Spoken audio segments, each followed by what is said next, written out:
And we are live. Hello, everyone across the universe. Happy Hello. Wednesday, May 10th. Goodness, it's going to be December tomorrow. Don't say it loud. Don't say it out loud. Yeah. Right. They'll hear you. It's like time really flies. It truly, truly flies. It does. But thank you guys for joining us on YouTube, on the gaming channel, and on the podcast channel, and then also on Twitch on the gaming channel and the podcast channel, and on Twitter on the gaming channel and the podcast channel. We are doing a Mother's Day stream, and I wanted to bring together beautiful mothers.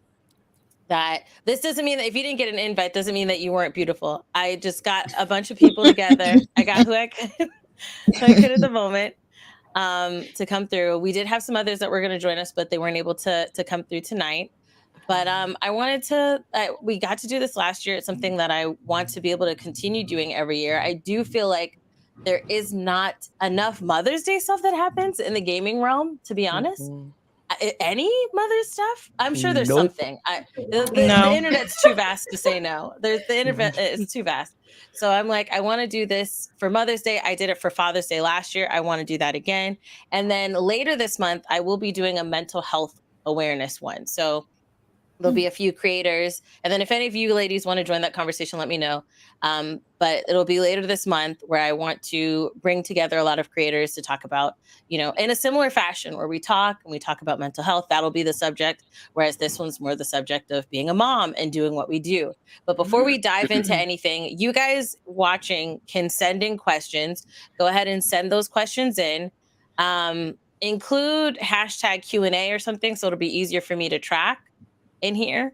Yeah, because I don't have any of the interns. Unless interns from the podcast channel, if you want to slide in here and start things, I will not stop you. So let me know and I'll slide you in. But yeah, so while you guys are sending the questions, and we'll start hitting up those questions and getting into those things.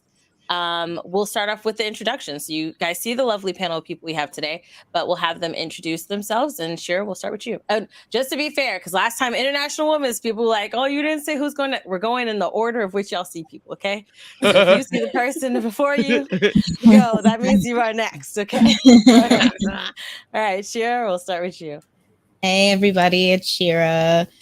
A lot of you may know me from your boy Roshi's channel. I am a mom. Some people know that. Some people are surprised still when they hear it. So yeah, I'm happy to be here. And I look forward to talking to all of you lovely people today. Awesome. And MsPinky. Hey, friends. It's your favorite gaming auntie. MsPinky313. I am from Detroit, born and raised. I probably go home to glory here. I'm a mom of 2 and a bonus daughter. My son just had a birthday and he's turning 14 and I'm distraught. I just had him. It feel like but yeah, you can catch me on Twitch, YouTube, TikTok, and Takers Gaming. Now, a manager at Takers Gaming Lounge. So tell people, for those who don't know, which I really want you to take time to talk about it, but really quick, tell people what Takers is. Well, Takers is a gaming lounge. We have PC gaming there, console gaming, retro gaming. I can't believe that I say the Nintendo 64 is a retro game, but yes. Oh my gosh.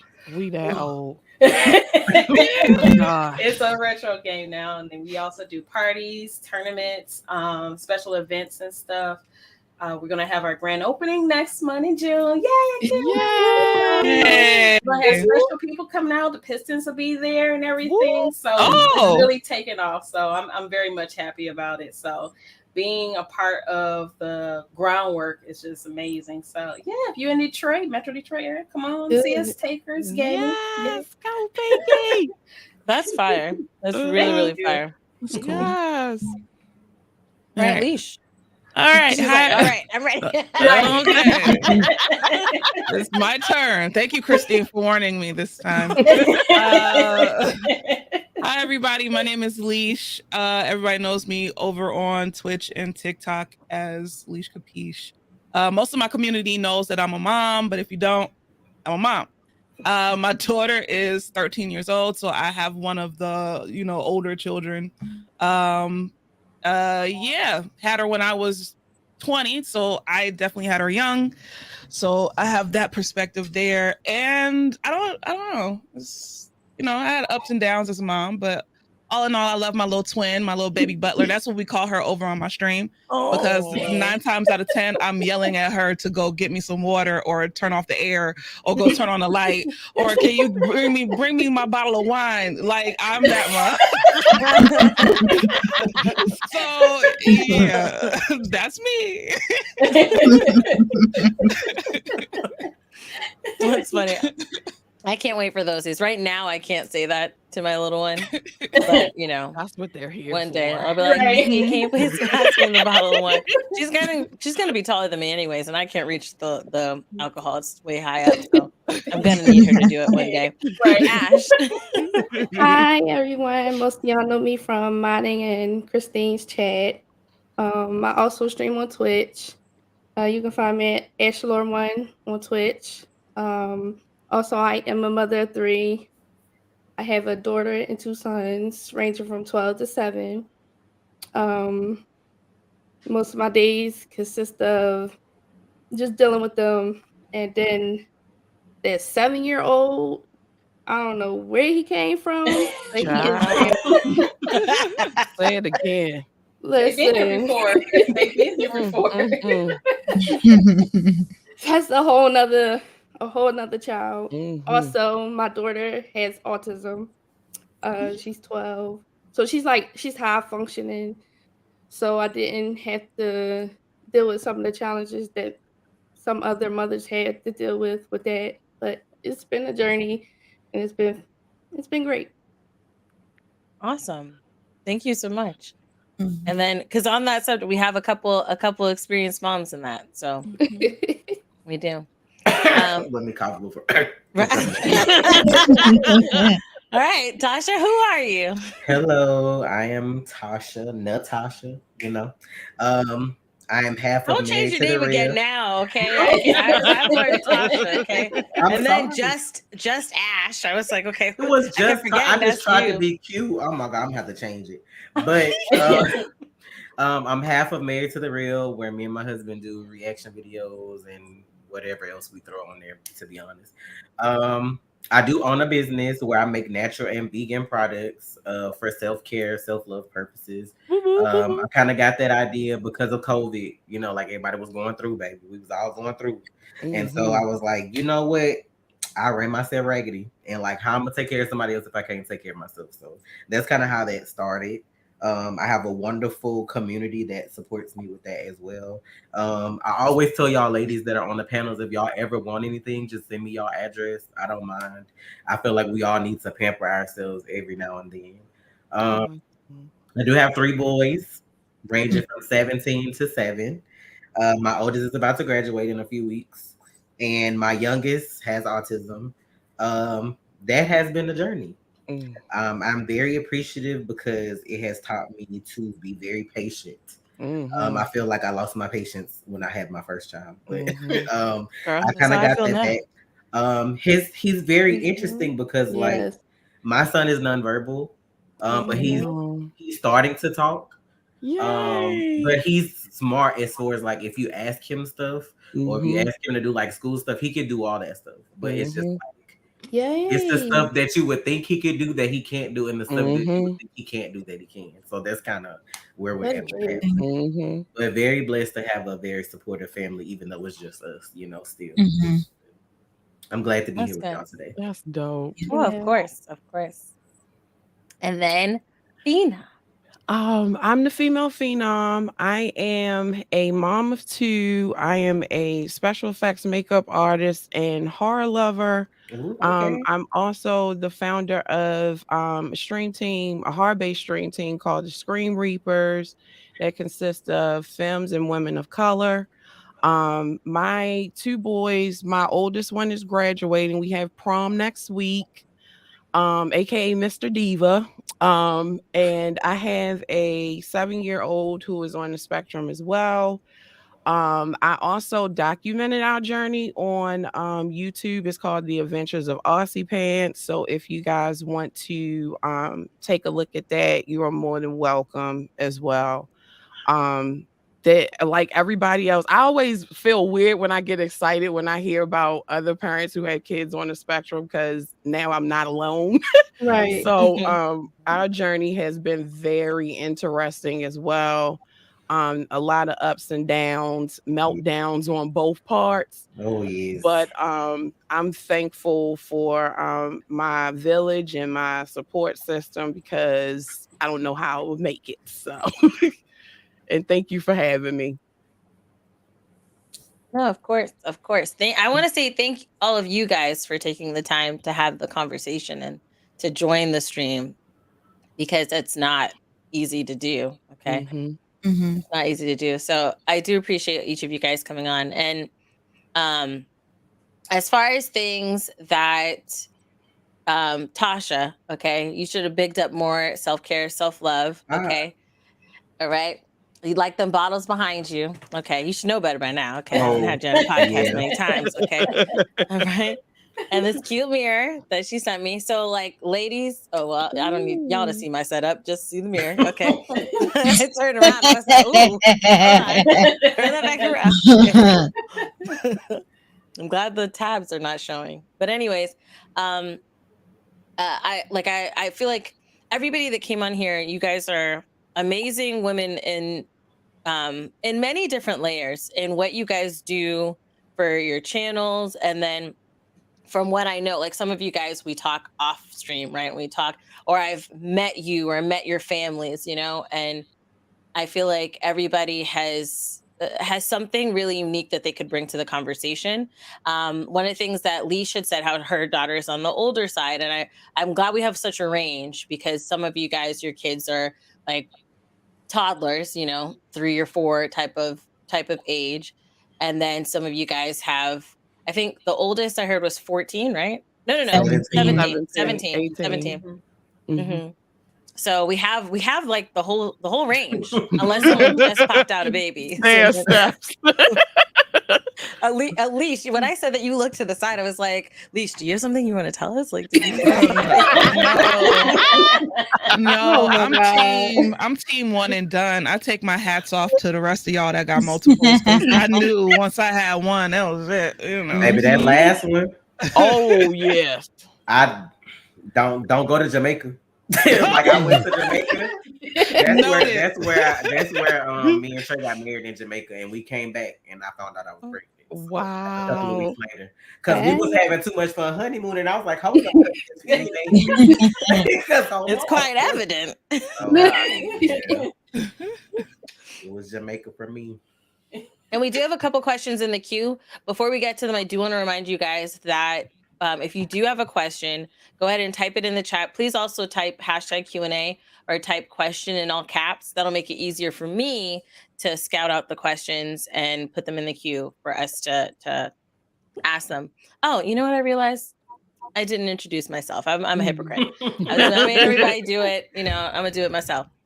I will say today I'm wigless because I did some finger coil curls that I tried the other day, and putting a wig on is gonna just mess that up. So, hello, I'm Christine, and I am a variety streamer, podcaster, reactor. I'm all over the place. So just, just Google and you'll find me somewhere.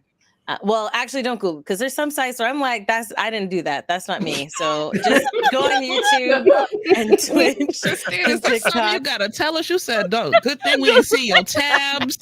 Now you talking about don't Google you. What do you gotta tell us, Christine? It's always something with you. What you doing, girl? I'm just secrets. I am a 35.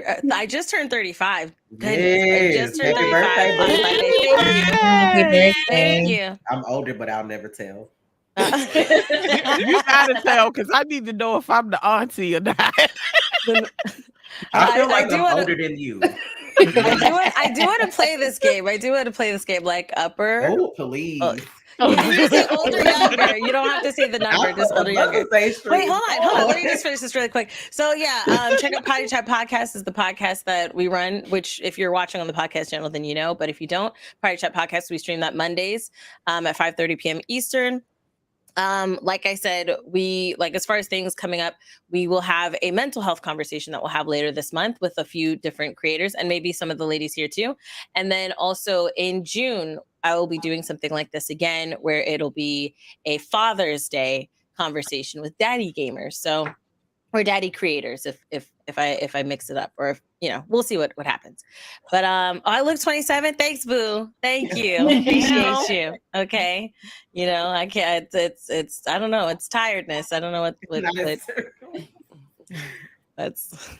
I'm not good with the skincare regime. I'm trying to do better. Okay. I got the body stuff from Tasha. Oh, one of the things I'll say to all the ladies here, Tasha's invite is not like a shallow, transparent, courteous, like, hey, if you want to, and then you hit her up and she's like, nah, I was just kidding. No, she actually means it. So definitely hit her up. She will send you goodies. They smell good. Other people, so that's why I don't like singularly be like, what's their email, so I can ask them if they want stuff. I don't like to be a bother. And then I have like, what is it? Is it like fear of failure where you feel like I made stuff and I know it's good, but when I send it to somebody, I feel like they're gonna hate it. So that's like another reason that I don't do it either. Because I send people stuff and everybody be like, "Oh my god, I love it." I'd be like, "No, it's trash." I'd be like, "I know." Tasha, hush. Y'all better DM her. Okay, I am tonight. You're right. DM her. If you want, I can set up a group Discord DM message where y'all can just message her. Yeah, I do, because I mean, if you want to share with your community, that's cool. But it's more so just, I just feel like we get overlooked a lot, especially being like of color, and then being women. So I just feel like that's something that I want to share, because I know how y'all putting in the work. Y'all streaming, y'all working, y'all got kids. Some of y'all got husbands and boyfriends. Like, I know what y'all doing behind the scenes that everybody else don't know. But sometimes you gotta take it and be like, bump y'all, I gotta like kick up and have a spa day, even if it's at the house. So I call my stuff like making stuff today, y'all. And I made like, here, let me do this. Oh my god, the lighting is trash. I made like new labels. I tried to be like colorful, so I upped my game a little bit. But I like that one. But yeah, I tried. It's the lighting. I can't look. I was like, I can't. But y'all just hit me up. Just hit me up. I will. You gotta tell me twice. So I'm sneaking bites. So hubby and baby made me a cake. Oh yeah. Okay, that's and they put all the sprinkles in the world on it. I believe it. I believe it. So, what's the link? The link is self-care. Here, let me drop it in the chats for everybody. And if any of y'all in the chat decide to support, I do appreciate y'all. Everything I make is natural and vegan. The only thing that would be synthetic is some of the fragrances, but I do try to use like essential oil and stuff like that when I can. So it's not this stuff where you go to the store and they got red number 5, yellow 7, like that kind of stuff in it, formaldehyde. Like, ain't got none of that stuff. Oh my goodness. So, yeah, you put formaldehyde in that stuff? Wait a minute. Baby, you need to Google formaldehyde and then like body care, and then see what comes up. People be wilding. Right? Mm-hmm. Oh dear. All right, that was a lovely. People do that. Yeah. All right, so here's the first question we have from Sebastian. Shout out to Sebastian. So this is not in order. This is the first question we're popping up. All right. Are any of you parents soft parenting, and why? What's that? I think it's more like gentle parenting. What's that? Like it's just right. And mind you, gentle parenting is a spectrum itself, right? There's you have the lighter side of the spectrum where it's just that they don't beat their kids. And then you have the more extreme side of the spectrum where they don't say no to their kids at all. Oh shit. No. Don't say no. That's wild. Say no. Kids will ask you for some crazy shit. So Yes. Right. I feel like I'm on the side of the spectrum where I don't beat my kids. Like I just feel like, you know, I'm from the South. I won't lie. We used to get our ass beat, you know, whatever. I just feel like as I got older, it became a point to where I realized that's kind of like a form of slavery that's still kind of like in our DNA. They got whipped when they didn't do something right. And they just kind of stayed with the older generation and it kind of got passed on. So I just kind of got to that point where I just felt like, yeah, we're not going to do that. So we got to figure something else out. I just talk to my child like she's a human. Like, I think that's another thing. A lot of us grew up with parents not wanting to know who we are as people. We were just their children. So it's like, you know, we all heard it. I'm not one of your little friends, right? And it's like when we get older, it's almost like we have no connections with our parents outside of them being our parents, and then we get to see them outside of being a parent and see them as a human being, but we don't have that connection that they want. But it's like it's too late now. But right, like we can't be friends now. Right. You ain't one of my little friends. So what we ain't friends no more. But with my daughter, it's basically like what I tell her is, you know, sometimes I'm human, I get frustrated, but one thing about it is I always come to her with a level of respect, because at the end of the day, like, she's my child, but she's a human. So if I come to her, I'm like, okay, Genesis, it's time to wake up and go to school. I'll say it nice. You know, I'm goofy. So I'm goofy with it. I'm making songs and stuff in the morning. And so if she's not up yet, I'll come back and I'm like, okay, now I done told you. Now, if I start yelling, I'll be wrong. And then she gets it. And so I've never really had to like raise my voice at my daughter. I never really had to like, you know, scream and holler like my parents did, because I approach my child like she's a human and we have that understanding. So if that's gentle parenting, cool. But I tell her no all the time. Okay. That's something I do, because if it don't make sense, I ain't go, you know. So I have had to do gentle parenting, especially with my youngest. And I think y'all can relate if you have children on the spectrum. They don't understand. Well, some kids do not understand certain commands or certain directions that a normal child would understand. So you have to, and I think when Tasha said it, I got it, and I was like chills, because with my first child, he was easy, he was fine, and I didn't really know what patience was until I had Austin. And it's like, okay, he doesn't understand the same things that Nate did, so I have to talk to him a little bit more. I have to nurture him a little bit more. I have to teach him a little bit more for him to get it.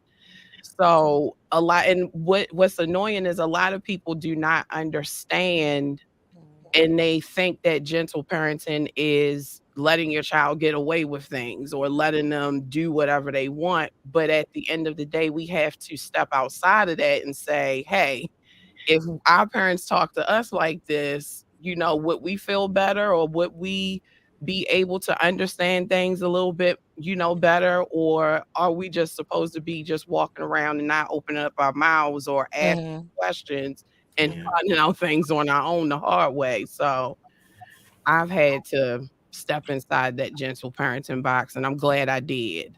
It's just a matter of like, do you want to be the same way you were treated, or do you want to be better? You gotta be better. Yep. Each generation is still supposed to get better. It's supposed not to get worse. So. That's one thing I didn't want to do. I didn't want to have my kids feeling the same way I did when I was growing up. You know, I wasn't being heard, and I, you know, as a grown ass woman, I still have those issues. And I don't want them to have that. You know, I always think about, you know, my daughter. Like, I wish I was like her when I was her age. You know, she's 10 now, and she's just fearless. She says what's on her mind respectfully. You know what I mean? We have conversations, we talk. Same with my son. You know, we have conversation stuff, but I couldn't do that with, you know, my mom. You know, old school. You know, born in Alabama, moved up here. You know what I'm saying? So they grew up on the old school, and she still think the old school ways. You know, Mom, I'm grown, I'm married, got my own kids, family, you know what I'm saying? So I just didn't want the same thing to repeat itself with my kids. I have young ones. So my experience, very different at the moment. My youngest is going to be 2 in 2 weeks, and my oldest is 4. And so I have 2. They are very they're very vocal. My 4-year-old is in the kind of like experimentation of like the talk back phase, where, you know, she tests me. She definitely tests my patience. Definitely tests but when she's sweet, she's as sweet as can be, but they balance each other out because they're so opposite. Like my youngest is like the chill one. She's like the chill, mellow, like can't be bothered one. And then my older one is like the hyperactive one, like always got to be doing something. Very smart, very bright, but extremely manipulative and all of the things. So, but you know, it definitely is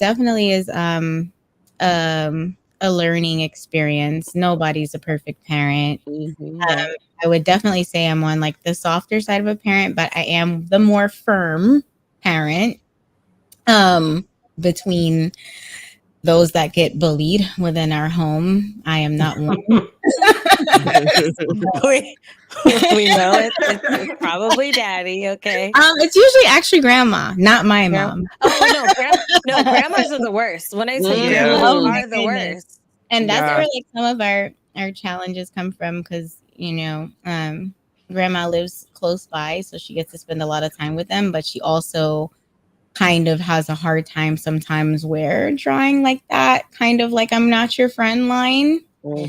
So going back to like the earlier part of the conversation, we were talking about like not being your kid's friend. I am very, you know, I am respectful to my kids, but I am not my kid's friend. I was not raised as my mother's friend, but we are best friends now. So it can happen. It just depends on, you know, I think how that relationship kind of develops over time. But in the beginning, yes, definitely not friends. But they, you know, they're understanding and they listen to me and they respect, you know, my authority most of the time. But it is a learning experience. And as far as those with children on the spectrum, I certainly commend you, ladies, because I worked with autistic kids, very low functioning autistic kids, for a few months. So I know just a piece of that pie, and what comes along with that. And very young kids. Most of them were like age 2 and 3, early diagnosed.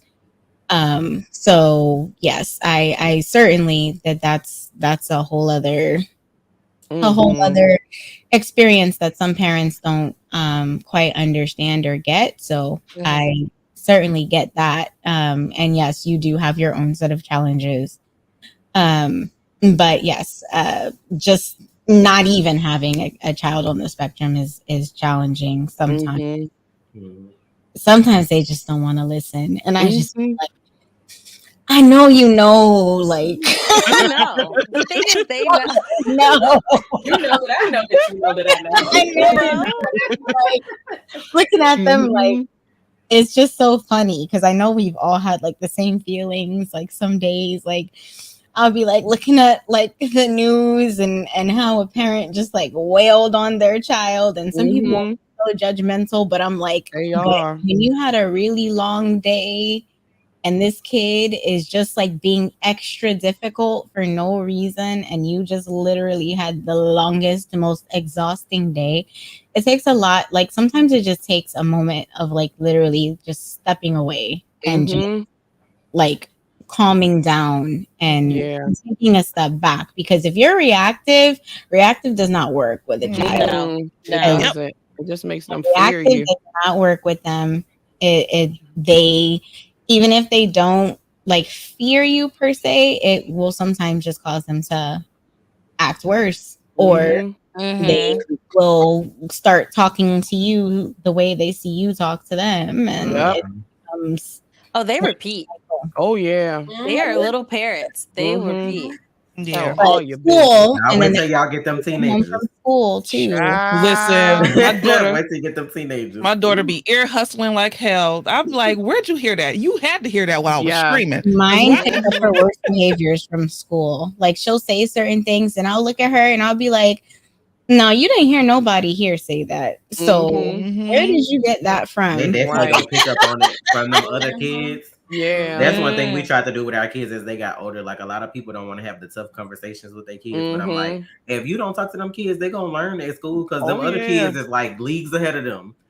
So you might as well go have the tough conversations, go have the sex conversation, and you know all that, especially if you got girls, because y'all already know how they go. But even with the boys, we always told our boys like, this right here is that's not what, you know, that's unacceptable. If somebody does this or says this or whatever, whether they're female or male, or you trust them or whatever, that's not gonna fly. You need to let us know, you know, just, you know.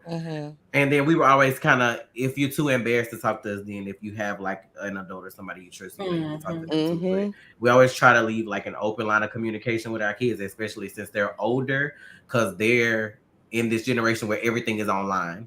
So it's like you never know who's talking to your kids. We had where my 16-year-old was like talking to somebody on VR that was like trying to bring up sexual conversations all the time. We were like, oh no, we're gonna have to have a whole conversation about this. So you know, it's just, and like we're accepting of our kids, whether they feel like they like this or like that or whatever. It's never gonna be you should, you know, feel this way or whatever.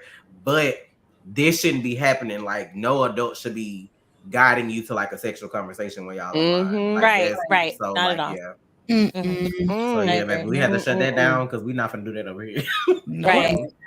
And so like for in the line of the question for me, I will say that being like, my decisions are similar like to you know, well, a lot of you guys have said like the things that you grew up with, you didn't want to have that happen. And like Pinky said, like how some of the things that happened in my childhood have stuck with me till now. And it's like whenever I interact with my daughter, when I'm not at a 10, because they will get you. And my daughter's 4. And they will get you there. They will get you there. They do not care about your feelings. Okay. No, they don't.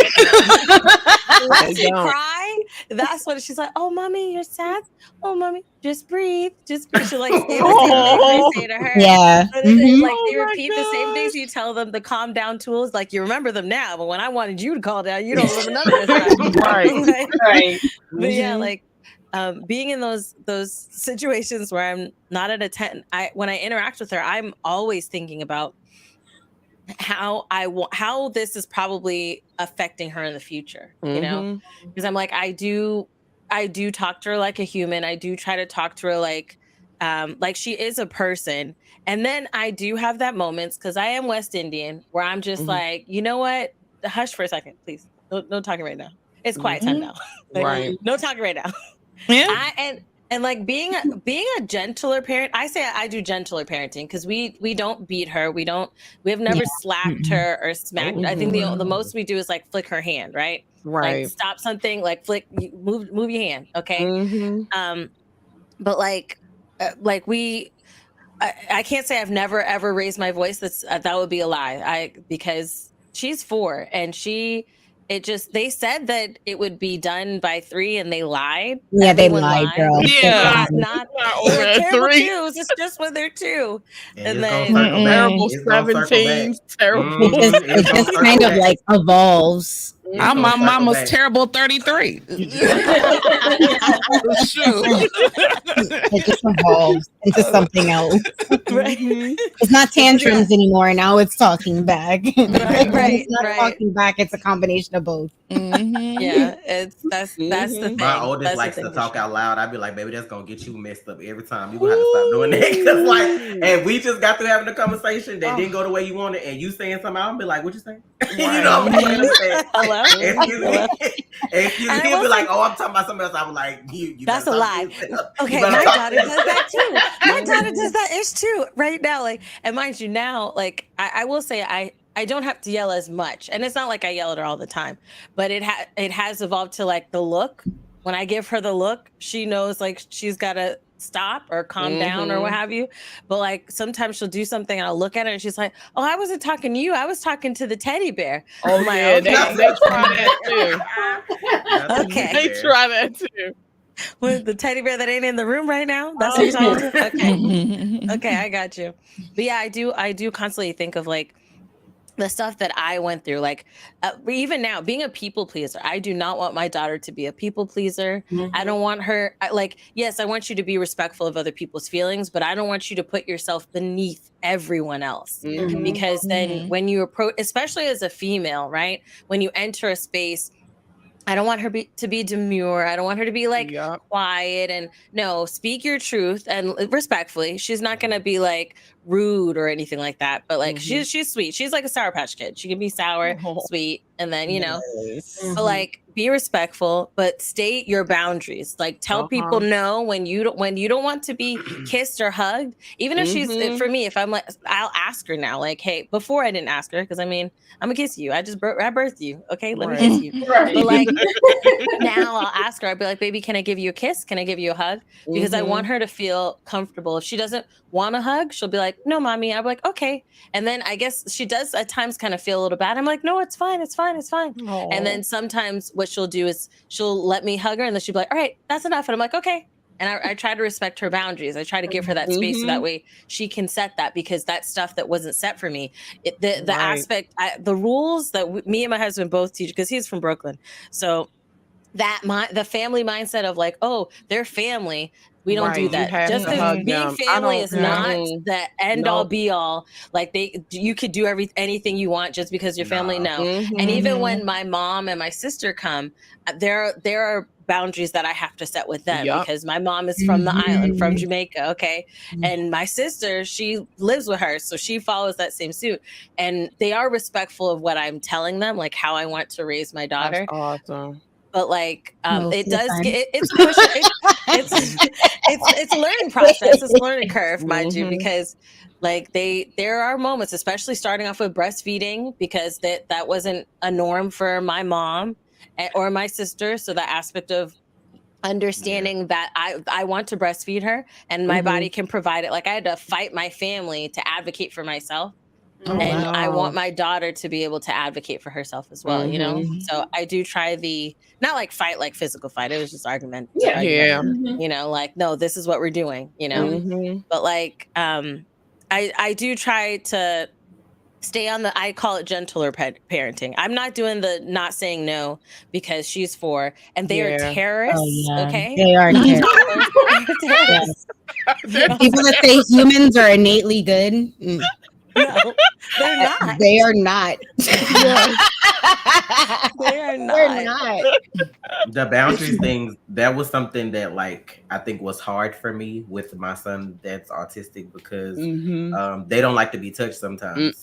So that's kind of like hard for me as a mom, because if he's like hurting or in pain, you know, like the first thing you want to do for your child is like console them or make sure there's okay. And sometimes he don't want to be touched. Like, no, like get off of me. Like he doesn't say that, but you know, it's just kind of like I might be like, oh, you know, like give me a hug, and he might push me off, like don't, you know, because they have like sensory overload sometimes, so they don't want to be like bothered. So that was like hard for me. Like I would cry. I used to be like so upset because he wouldn't know what to do, because he'd be like, well, he's upset and you're upset, and I'm just like in the middle. He'd be like, I don't know what to do. And I'm just like, I'll be fine. That's just something that I had to get used to, because I have 2 other boys where like I'm a boy mom, so I don't like seeing boys cry. That's like a weakness for me watching anime, whatever. If boys cry, I'm crying with them, because I'm like, please. And so I raised my other two boys a certain way. So, when I got to the third, I'm like, I got this. And it was like, nope. Everything was like flipped. Everything changed. Because we thought for sure we were having a girl. Everything about my pregnancy, everything was just like so different. And it was just one of those situations where he doesn't want to be touched. Like if he has like a toothache, you can't go in and be like, oh, let me give you some oral gel. It's screaming like, don't touch me. He doesn't like haircuts. Like it's a lot. It's like a lot that comes. It's a lot. I don't know if it's the noise from the clippers, like being close to their ears. Because like he'll cry. Like we have to cut his hair. Like we have to do it. But it's like, it's a fight. Like it's literally a fight. So he gets like in-home therapy, and there's like some of the things we have to work on is like letting him kind of hold the clippers or have the clippers so he could kind of get like used to it. But like when his hair's gone, he's kind of like crying and rubbing it like, no, like it's not there. It feels different. They don't like it. It's just, I don't know. It's just like a lot. And with the autism, you have to take every day the way it comes. Because every day is different. And their appetite. Oh my baby chicken nuggets. God. My son is Doritos and Cheerios. So like cereal and Doritos. And I'm like, you have to have food. Like you have to like eat regular food.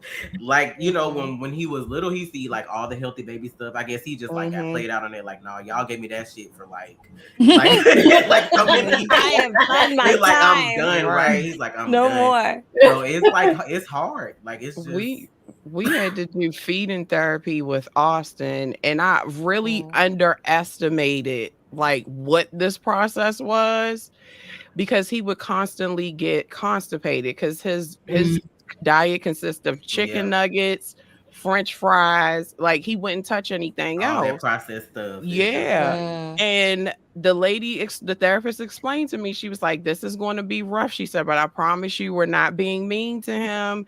We want him to get nutrients and get the food that he needs. And I'm like, that was the worst experience. Like to see your baby not want to eat yogurt like other kids or not. I think it was just like reality set in, like, oh my God, he doesn't like, what child does not like this? And then you have to see it's the way it smell and look to them sometimes too. Like if it feels a certain way or if it smells a certain way, he doesn't like it. And then sometimes they can like stuff for like 6 months, and then after that they don't want it no more. It will change. They'll hate it, and I'm just like, bro, like the way we have to switch up our grocery list is like crazy. But what I had to do, my son likes fruit, so since I know he won't eat like other stuff that's good for him, I had to start doing smoothies and stuff like that. So I could do smoothies and fruit, and I'm like, okay, that helps, And then it's just a matter of trying to introduce new stuff and just see what he'll eat, but. Baby, that food costs though, because we in the inflation period. Buying stuff that he won't eat, like it's just sitting there because it's like you bought it for him, but then he may not want it. So it's like, that's all of us. Hello? All of us. Especially when you're like, oh, it's because my daughter, she's a picky eater, and she used to like, she's gotten better about it now. And this is the petty side of her. I'll get into that in a second. But like a lot of the times what she would do is just store the food in her mouth. Like she would chew it and just store it in her mouth. Yes. And not chew it and swallow it. She would just sit there with it in her mouth. And so veggies is still a hard thing right now. And we're just like, well, when it happens, it happens. I don't know too many kids that just love vegetables anyway, but right. It's a rare thing. And I had a friend that was like, "Oh yeah, my daughter, she likes broccoli and sweet potato." I'm like, I'm happy for you. I don't even like mine, that. Mine does not. You're like, shut up. No, I'm like, I wish I could. She says it so proudly. And she's not trying to gloat, but inside, I'm like, man, I'm like looking at my daughter. Why can't you like broccoli? Right. Don't start the comparison. Right. She's 4. She'll get there. She'll get there. But the petty part of her, right? So side note, her cousins, so I have 2 sisters. One of them has kids and they were down here for their spring break and they stayed with us for like a week. One of them is on the spectrum. So I was hitting up Phenom. I was like, I need tips, okay? Because there was a moment too. There was like another moment where there was like, he had a meltdown and everything. And I'm like, Phenom, I need help. I need tips. Them meltdowns are serious. Like my son like drove me to tears, like because it's like you can't get mad. You can't get mad that they're mad. You have to like let them be, and that was hard for me. Like just letting your child like calm down on their own, because it can take fix it. a long time. But like you can't, girl, that shit had me fucked up. That's what she did. Like, one of the tips she gave me was to like maybe put him in his own place. And so I had him in my daughter's room to try to like calm down, because we have a cat. Mind you, they have 2 cats at their house, but I guess my sister was saying that, right, that they used to mess with the cat, and I guess the cat like hissed at them and swiped at them. So ever since then, he thinks that cats will eat him. So I had to keep telling him that the cat, and my cat is like a puppy. Like he just loves to get rubbed. He just wants to be touched endlessly. Yeah. So he's so super friendly. He'll walk up to people, and every time he's walking up to my nephew, like he's like, the cat's gonna eat me, and he'd have like a full freak out each time.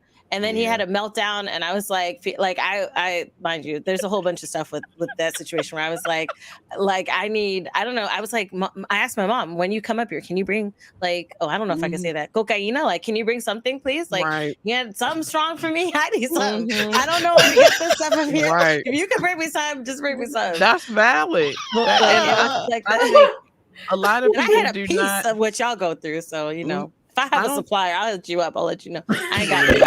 What did she do that was petty? What was her petty side? So her petty thing is, because they were there, and they don't really like to eat healthier foods. They eat a lot of processed foods and stuff. And I don't give her a lot of juice. I give her mostly water. If she does have anything sweet, it's normally 1 sweet a day. It's not like a whole bunch of sweets. And so she has this thing where, since they're like whining about the food that's in front of them, that's when she's like, she ate she cleaned her plates. This mindset of like, oh, they're all whining about the food. She's like, I ate my food, mommy. Like, right. And one of the times I made, because I'll make tacos, right? And to sneak veggies in, I'll like take some mixed veggies and mix that into the taco meat when I make it. But I do it early in the process, so you can't really taste it. But at least she's getting her veggies. And she don't like veggies. She'll sit there, she sees it, it's done. She's like, store it in her mouth if she puts it in there, or just stares at it. But this day, when they're like, it's got veggies in it, I don't like veggies. She's like, I like veggies. So I turn to my husband. I tried it more often. Who is she? So she cleaned her plate that week. It was a great week. She's a mastermind. I like that. They're so like funny. Like mine, she like weaponizes like going to the bathroom, eating dinner. Like I have to start like with her, like I have to bargain with my oldest, because if you don't, like, she'll take like her essential pieces of life and like use them against you. Like, for example, I feel like when it's time to go to bed, you'll be like, okay, it's time to go to bed. And then like she'll purposely like hold like her bowel until it's time to go to bed, that she could be like, all right, I gotta go poop now. And then you'd be like, and she literally has to go. Like, she's not lying. Like, she'll literally hold it until, so like you either have to start the routine a little bit earlier so she thinks it's bedtime, so that's already done, like by the time like it's time to go to bed. Or like she'll do this thing where like she'll purposely not eat her dinner and say like she doesn't want it or she's full, or until like it's time to go to bed. And then she wants to eat. I'm hungry. Yep, I'm hungry. Oh, I wonder why. Because you starved yourself until bedtime. This sounds very familiar. Or like, you know, like, okay, she'll have times where she'll sit there and not eat for a long time. And we're like, okay, meal times can be like an hour, can be like an hour and a half with her. Yeah, 2 hours. And like I'm sitting there, I'm like, okay, you know what? You've taken 3 bites. It's bedtime now. It's like, oh, but mommy, I'm not done finishing my food. Mind you, 5 minutes ago, she's like, I'm tired of eating. I'm so tired of eating. I can't eat. I'm so tired. I'm sleepy. Yep. I'm like, all right, let's get you to bed. Oh, I still have food, mommy. I'm not done eating. I literally told, but then like, see me, like, I learned to navigate her. So it's like I said, either you start the routine early, get her in the bathroom early. I don't let her have like any toys while she's sitting on the toilet, like, because she'll want to play with stuff like while she's on the toilet. I'd be like, nope, you do your business, you get done. And then if you get back in your crib, then you can get the toy back. And then like stuff like, well, not her crib, but her toddler bed or whatever. And then like like I already told like her grandmother tomorrow, I'm like, I don't want to see her with a snack, a juice. Dinner is eaten first. If she asks you for anything, say after you eat your mac and cheese. I don't care if she throws a tantrum. I don't care if she screams. I don't care if she cries. Like, I don't want to see her with anything until after her dinner is eaten. My son just now starting to use words. He like Starburst. He's saying shit like that. Starburst, cereal, I'm Pop-Tarts. I'm like, how long? I'm like, this is what we do. This is what we he gonna make sure you hear that. And then because I do like orders, like I have a drawer, as y'all can see, that has he knows like, so yeah, you think they don't know, but they know. They know. See everything. All it takes is them to see the journey one time. Oh, that's it. I seen her come back down from something up there. Okay, they got stuff up there. I gotta figure out how to get up there. I left the room for like 10 minutes last Friday. And then, like, when I came back down, I saw that my son had, like, corn pops, like, eating corn pops on the table. So I'm like, oh, Trey must have gave him some cereal, you know, like, whatever. So Trey was asleep. And then, like, I looked in the kitchen while the stepladder, he had got the stepladder. Got on the stepladder to get the cereal off the freezer, open the box, fixed it just enough, like, so you wouldn't know he just got, like, all of them. And got like just enough and put them down, put the bag back on the table. I was like, wait a minute. Him and Austin was separated at birth, I swear, because I said everything they gonna be Ocean's 11. I'm telling you. I'm like, how? Everything is. I'm like, now how you can do this but not the stuff you're supposed to? Like, how? Like, wait, girl. Goodness, kids are funny. So we'll hop into the next question. Really quick. Lovely conversation. This is by Teresa. Shout out to Teresa. Are any of y'all's kids into gaming, streaming, or anything of that nature? Q&A. Yes, Lord. Baby, yeah, my 4-year-old is. I got boys. He plays the Switch and everything. All of them. They all in over my streams. My son is addicted to his tablet. Like that it's too. An all-day situation. Like I have to like be like, no, you cannot have this all day. Like it's literally, if you see him, it's tablet in one hand, his pillow in the other. All day. That sounds cute. I'm like, no, but it's not. But I'm like, but it's not. I know. Austin is convinced he is a YouTuber. So I'll hear him in the room and he's like, okay, Aussie Pants crew, we're going to do, we're going to play this today. And he's like, what did I hear him say the other day? He said, let's get these likes up. And I said, who are you talking to? Like, mommy, That's a professional. Like, okay. Yeah. He's a mess. That's hilarious. I love that. Who are you talking to? I'm surprised that like most kids don't like the stuff that their parents do because they feel like it's corny or whatever. Yes. My oldest son will like hound me. Where your Patreon videos at? I'll be like, wait a minute. He come at me like people that be on the stream like, have you reacted to so and so yet? Because I'm gonna get that video. I'll be like, hold on. That is great. I mean, that sucks for you because you got to deal with that comments and downstairs. But now he wants to. It's kind of like something he wants to explore after he graduates. So like that's awesome. So we're trying to help him do that because in our house we're not gonna make you waste money on college. I mean, there's money in esports, so that's happening now. Yeah. Especially in the HBCU. Leash, go ahead. Oh, that's your expertise. Go ahead. Oh, well, I'm not in the East. I just did a tour with. No, don't you dare say I just did. Be modest. Come on, y'all. Okay. I don't be talking about myself that much. LeeshCapeesh did a HBCU esports tour. Okay. Yes, honey. Was it earlier this year or was it last year? It was last year. Last year. Yeah. Okay. And you hit up how many schools? What schools did you go to? I guess I'm under contract, so I'm gonna say the technical answer. Stay within contract. Okay. Well, where did we go? We went to Howard. We went to Winston-Salem. Nice. Damn. I forgot. It was so many, y'all. It was too many tequila shots ago. I ain't gonna sit up here and hold y'all. And we went to Hampton. damn. We went somewhere in South Carolina. I forgot the college. I didn't even go to South Carolina. And then we went to Spelman and all that. Yeah. Okay, we was out there because we ended in Atlanta. So we went to Spelman.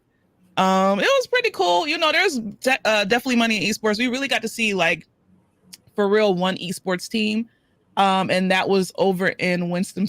I keep wanting to say Winston-Salem, but That's normal. Winston-Salem. And it was really cool. We got to meet actually we got to meet a NASCAR driver who got into doing NASCAR from playing video games. Wow. So I thought that was pretty cool. You know, they said video games will never take you places. They lied. You know? They taking us everywhere. Yes, indeed. Yeah. Listen, but yeah, like with my daughter, I just basically with her, she plays video games because I play video games, but she don't like my content. You know, put on some Corey Kenshin and Berlizzi. She's glued. Yeah, they are. So you just not gonna watch me. All right, what does Corey have that I don't? Right. I'm like, wait a minute, I'm your mom. Hurt But your then soul. But then again, it's like my content is made. It's not made for children. You know, Corey don't be like cussing and all that. So she's like, Mom, you talk about inappropriate things, and I'm like, you know what? You right. Oh You're correct. So I am a little inappropriate. That's funny.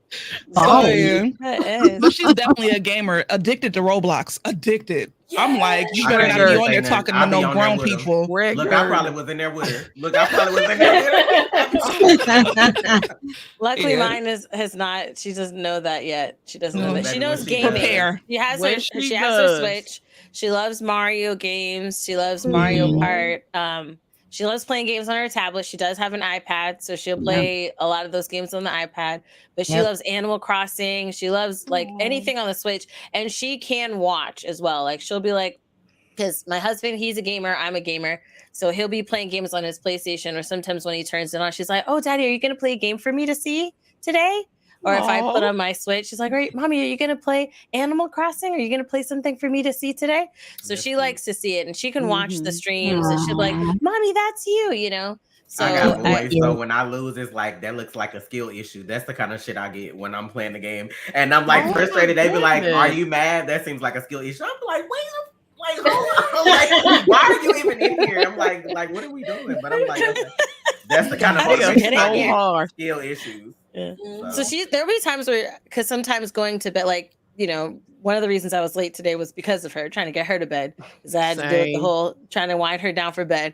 But sometimes I'll let her sit on the bed in here while I'm streaming, and she'll like, when my mom is her favorite person in the world above everyone else. Okay, she loves her grandmother, but when her grandma came into town and I was streaming, she's like, "Mommy, can I sit on your bed and watch you stream?" Like she wanted to still spend time in here with me and watch me stream. Mind you, if I'm playing a game, she wants to pipe in. So that's part of the problem. She's like, "Mommy, no, don't do that. Don't." She's already backseat gaming. I'm like, no, I can't. You gotta be quiet. Be quiet. Yeah. Yeah. Ash, what about you? We've been like, Ash, what you there? Ash. I like cut in, you know, but no, cut in, please. Yes, please. Yeah.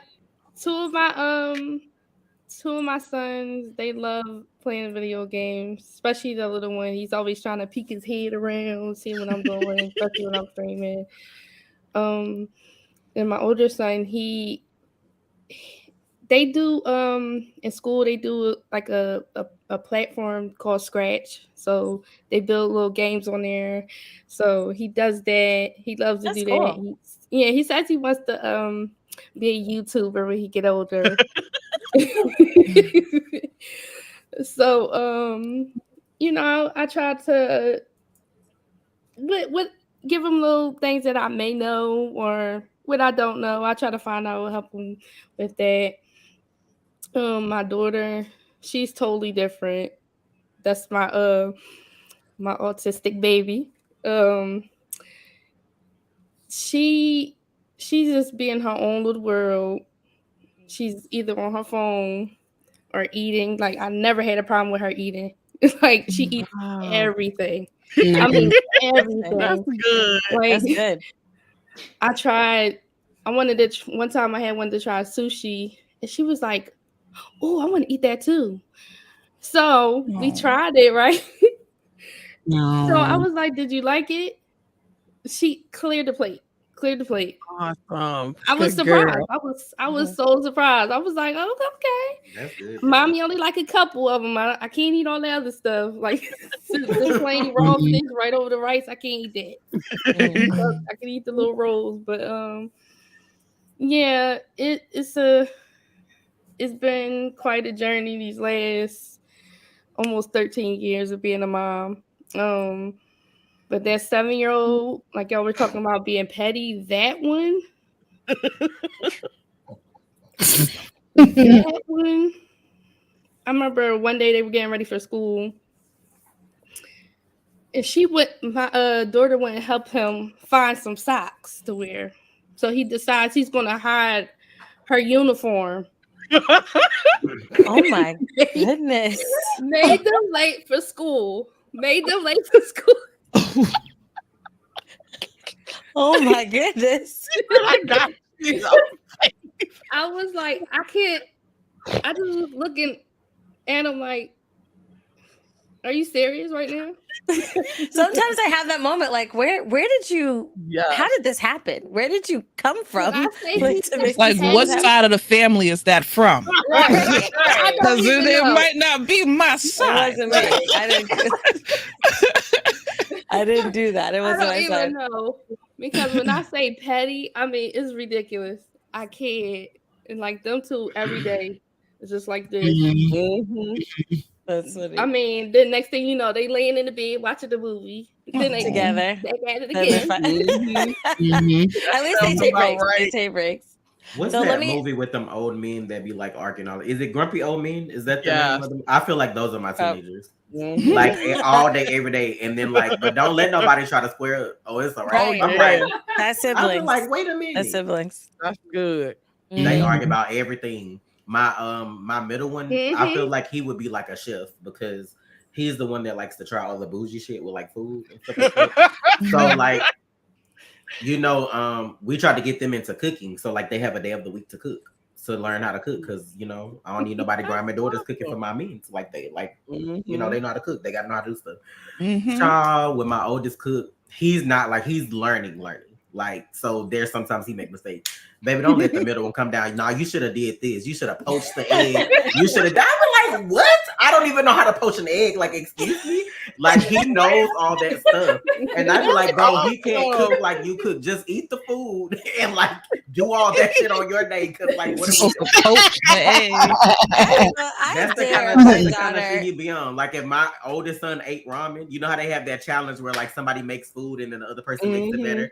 That's them. Like, if my oldest son made noodles, my middle son is gonna go make noodles. He's gonna drop an egg in it while it's cooking. He gonna add like all this other stuff. I'll be like, bro, and then go talk shit like, you should have did this for your food.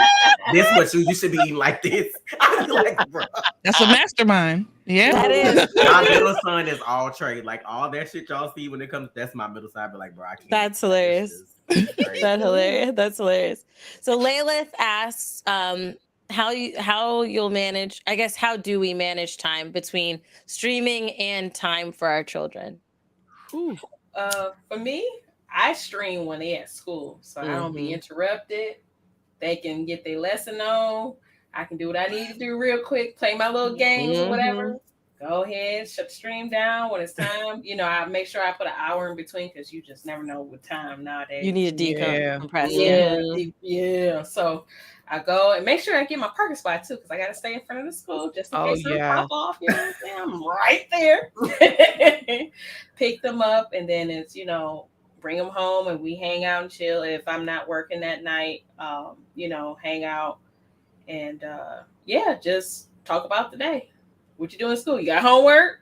Yeah, I ain't trying to talk about that. My favorite question. It's all right. Everything good. For me, it's we essentially just work around their schedule. So while they're in school, we do our reaction videos, and then we stream when they go to bed. That's why we typically stream so late and we're up so late. actually have to record some stuff when I'm done with this. So yeah, for us, it's usually just when they go to bed is when we stream. And during the day while they're at school is when we record. Okay. Who want to go next? Well, I stream late. I'm the late night streamer because my daughter, well, she be up, like my daughter be up, but one thing about it is like I can count on her to wake up for school. Sometimes she wakes up by herself. Thank the Lord.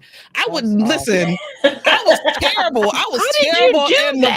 I don't know. Like that's why I was scared to have a second child because my child is just so.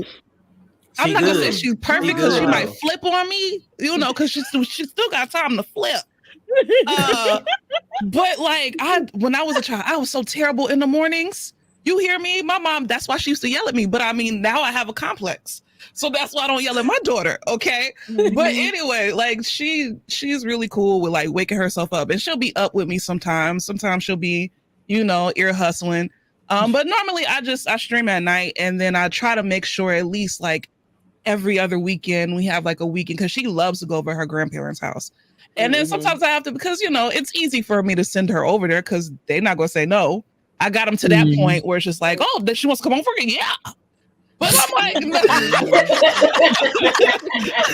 I have a question. Did you pull those TikToks where they're like, it's like, oh, I asked my mom if she wants to watch the grandchild and she said no, and then they just ring the doorbell and drive off while the kid's right there and the grandparents open the door. Not like now, I don't even have to do all that. Like back when I lived with them, and like maybe like the first couple of years that I lived in this apartment.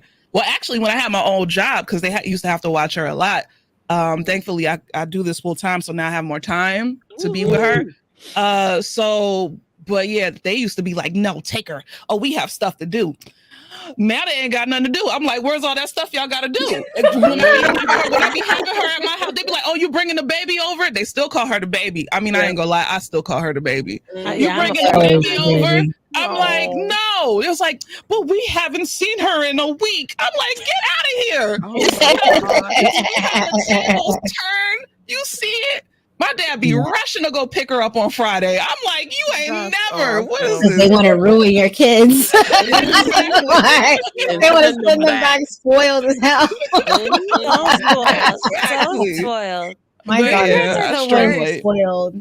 They're rotten. So rotten. There'll be times I look at my mom and I'm like, where was this when I was a kid? You know, like. Okay. They so soft, man. It's like watching a completely different parent. Oh yeah. Oh, definitely. It's like they're the parents that they could have been. Because you got to think, like, they're the parents we learn too. Right. They do learn, and like but my parents ain't got the energy no more. They ain't got the energy no more. And then a lot of the time, like, think about us and how we're learning. And, you know, like I'm in my 30s, right? I had my daughter in my 20s. My parents had my brother in their 20s. So it's just like they were learning and growing, you know. As they were parenting. So now that they're older, all of the lessons that they learned when they were raising us can be bestowed onto the grandkids. But then they're a little bit softer. So now when you're trying to be firm. Right, you're trying to be firm and assert your dominance as a parent. Let the baby have it. I be like, Mama, chill. Right. Boundaries, man. You gotta. It ain't gonna hurt nothing. I got an extra influence. It's almost like you kind of have to. You have to parent your parents. Yes. You have to remind them, like, hey, I'm grown. This is my child. Right. Okay. Like, thank you for your help. But at the end of the day, if something happens, they're not calling you. They're calling me. So like I've gotten to so many arguments with my parents once I moved out on my own, because they really thought they was going to, like, you know, G-check me. And I'm like, I'm grown. I'm grown. I stay with my chest.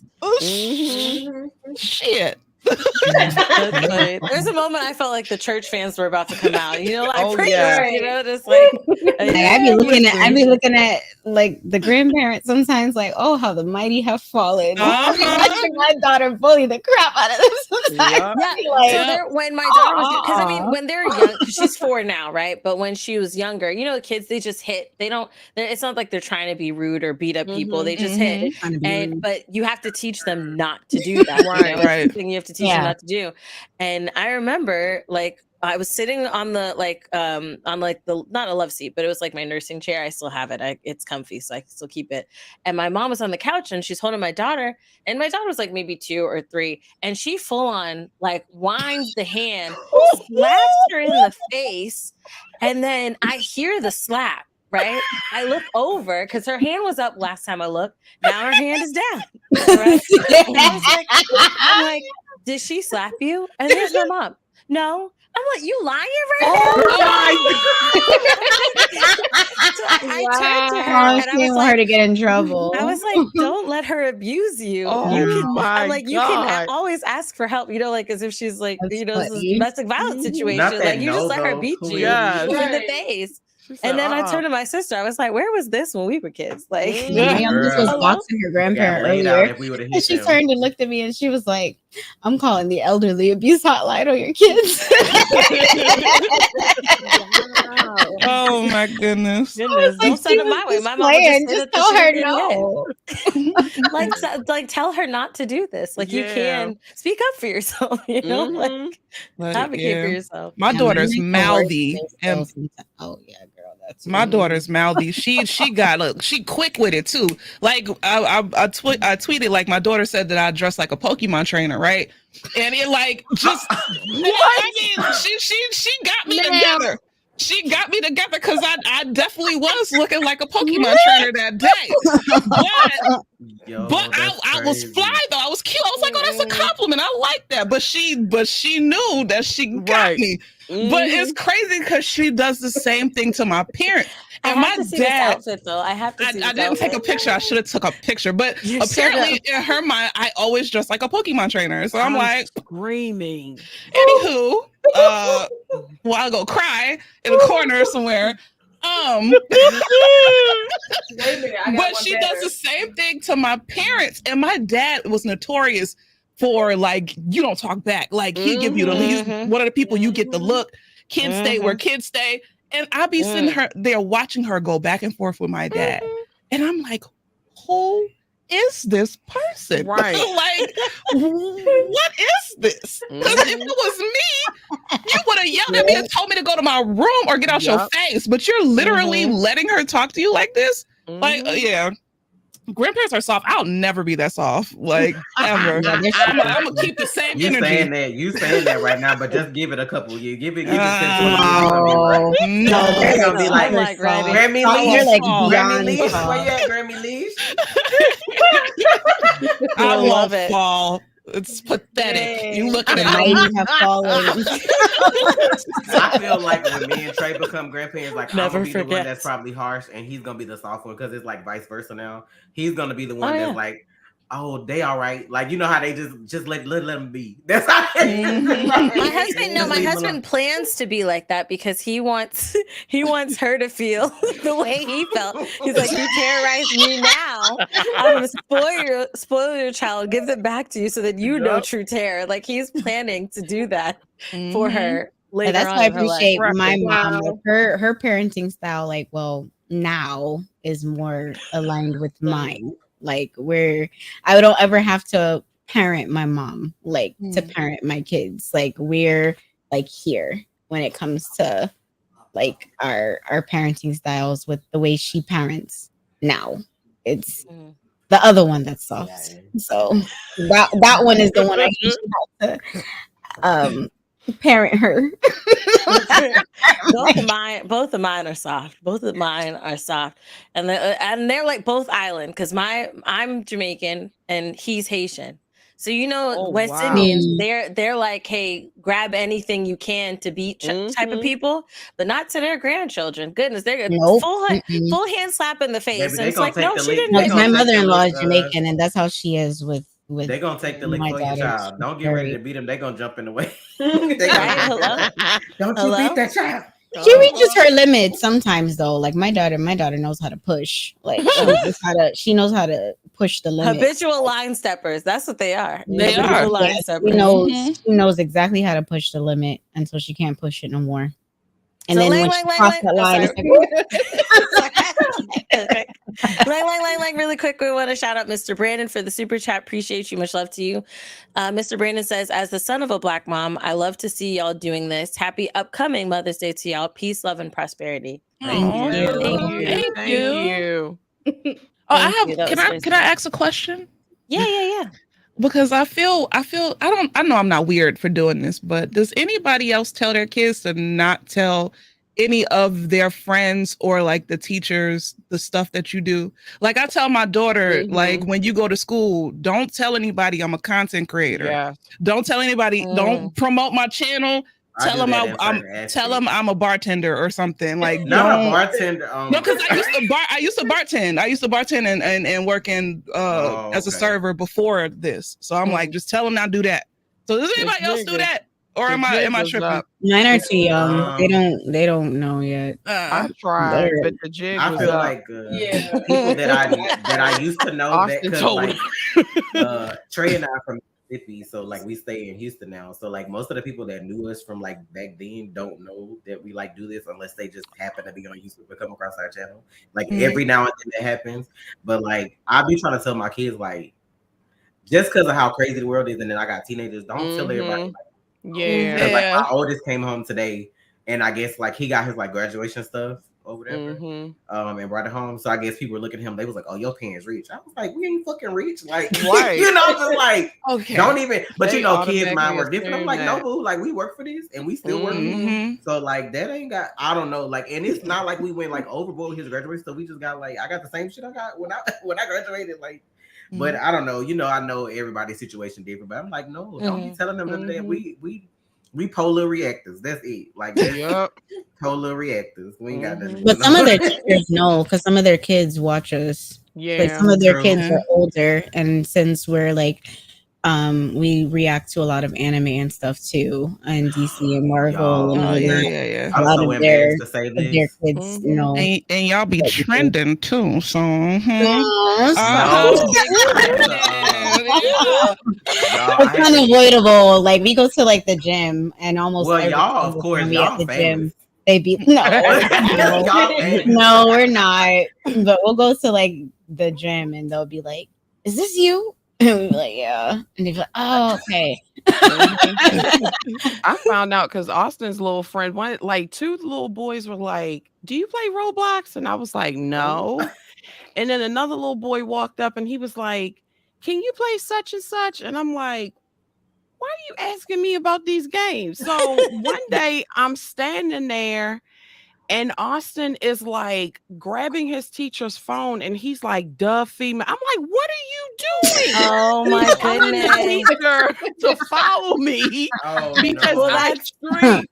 I'm like, that's great and also not great, but he's like he's campaigning for you. Yes. Yeah, we can tell my teachers. We'd be like, "Watch what your kids is watching because we are not kid-friendly content." You watch what your kids is watching. I had to put one of my kids' little friends together one time. One of his little gaming friends, because like I was streaming and they came online. I don't know what they said, but I was like, you know what? I was like, I don't play with other people's children. I'm like, I'm gonna need you to go ahead and get your mom in the chat before I hurt your feelings, because like I can't do that. And I told my son, don't have your friends pulling up in my chat because that's the quickest way for them to get embarrassed. I don't play with other and get banned. Like and he was banned after he was banned, but I'm just like my mouth is like quicker than my like brain sometimes when it comes to certain stuff that I see in the chat. And like before I know that there's somebody's child, like I'm gonna respond to you like you're an adult, and then I have to realize that this is somebody's kid. So I'm be like, you know what? Like I'm gonna need you to get your mama for me. Like I'll say that to her. But like I ain't say that, but I'm because like my kids don't do that. Like my kids don't go to people's shit and cut up like that. Because I tell them like, no, don't do that. So like as a parent, your child shouldn't be in my stream cutting up because my stream ain't for nobody. Oh yeah, our stream is not for the weary or the weak. Right. Our stream chat is out of pocket.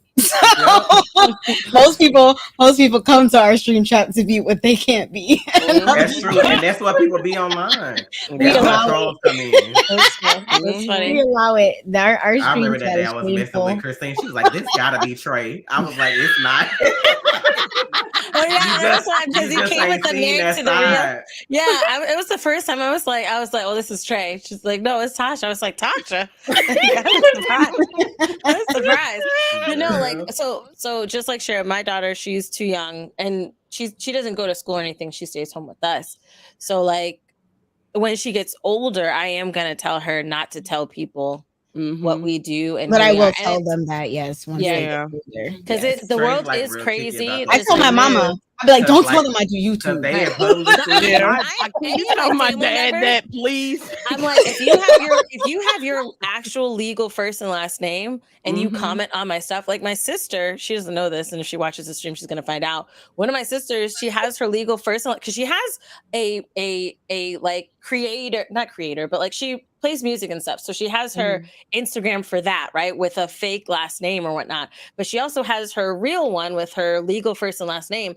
And one of the times she commented on one of my posts on Instagram and said, "Oh, hey sis," or "I love that sis," or something like that. So it restricted her. So now no one can see her comments. Right. And when she, like, it goes straight to DMs, because I'm like, I don't want anybody, because one of my brother's friends came in the stream one time, full said his legal name, like, "Oh, you're blank's sister." And I was like, who is this coming in the stream with the information? So I told my brother, and he's like, that one time too, because I was like, tell your friends don't come in my stream. No.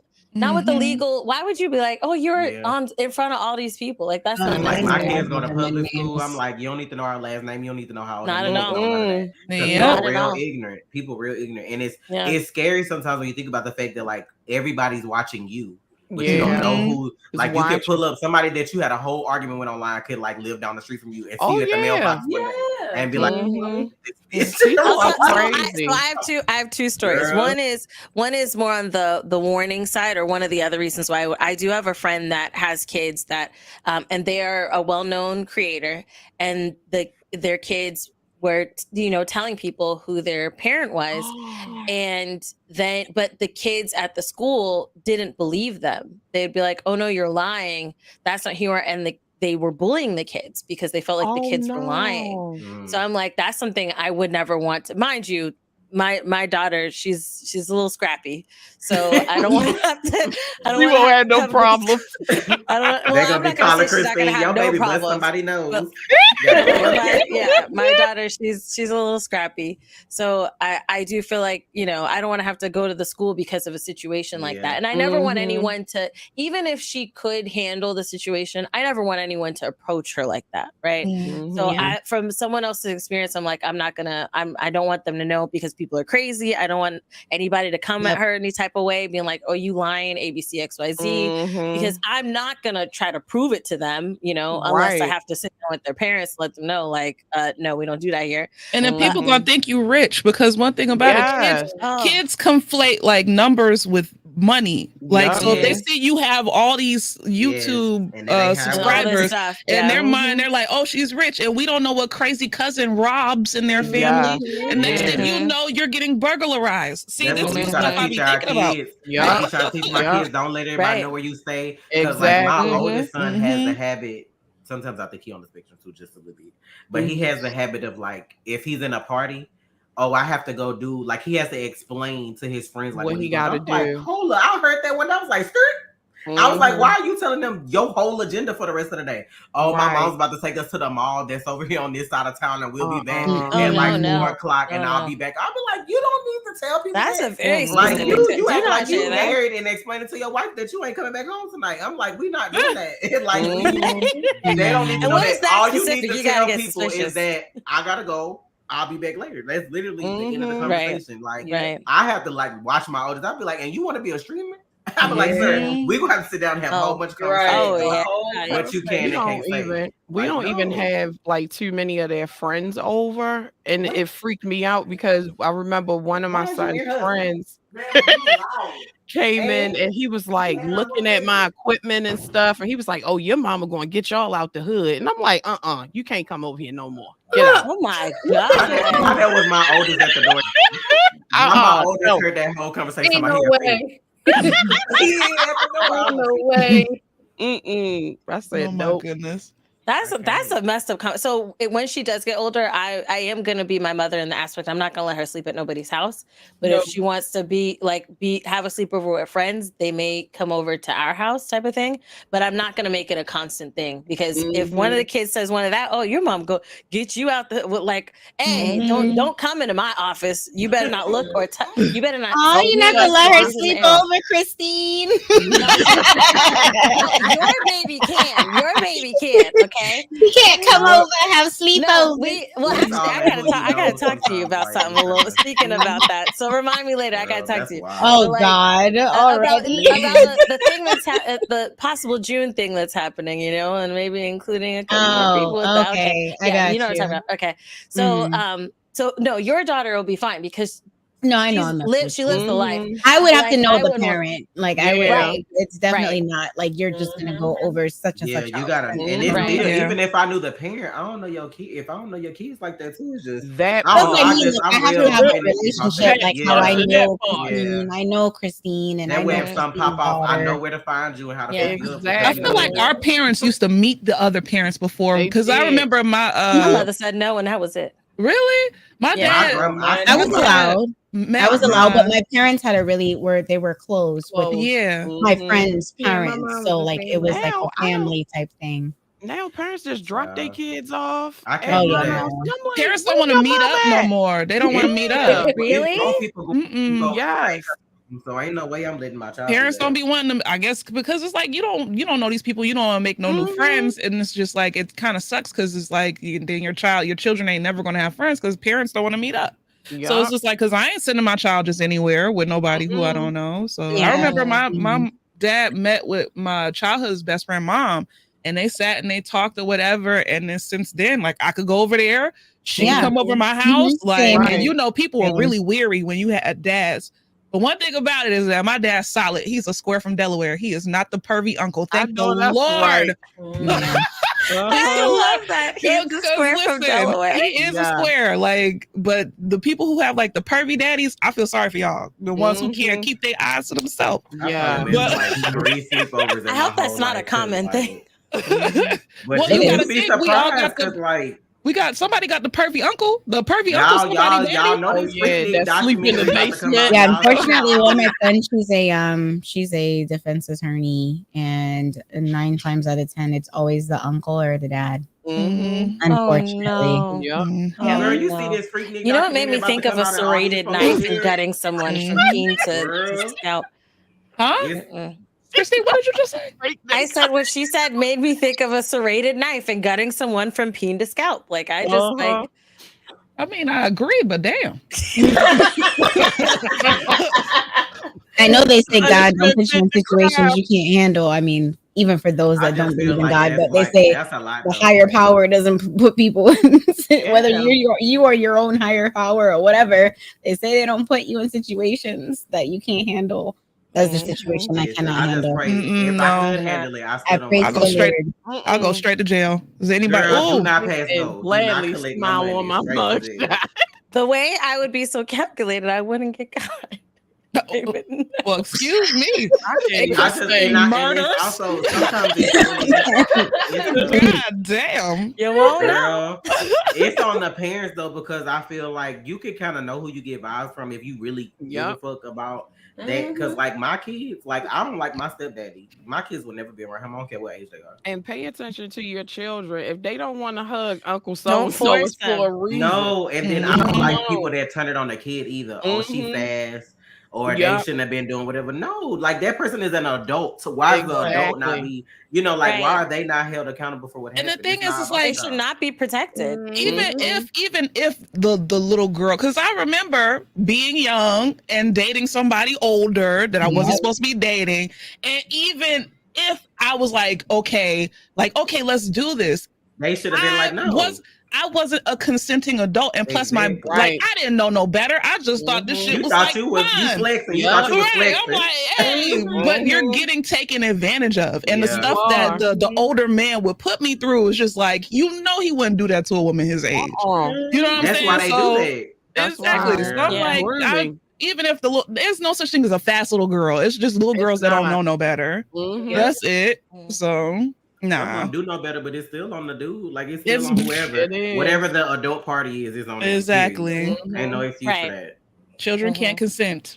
Period. But girl, I spend time with my kids. The question, right? The question, how you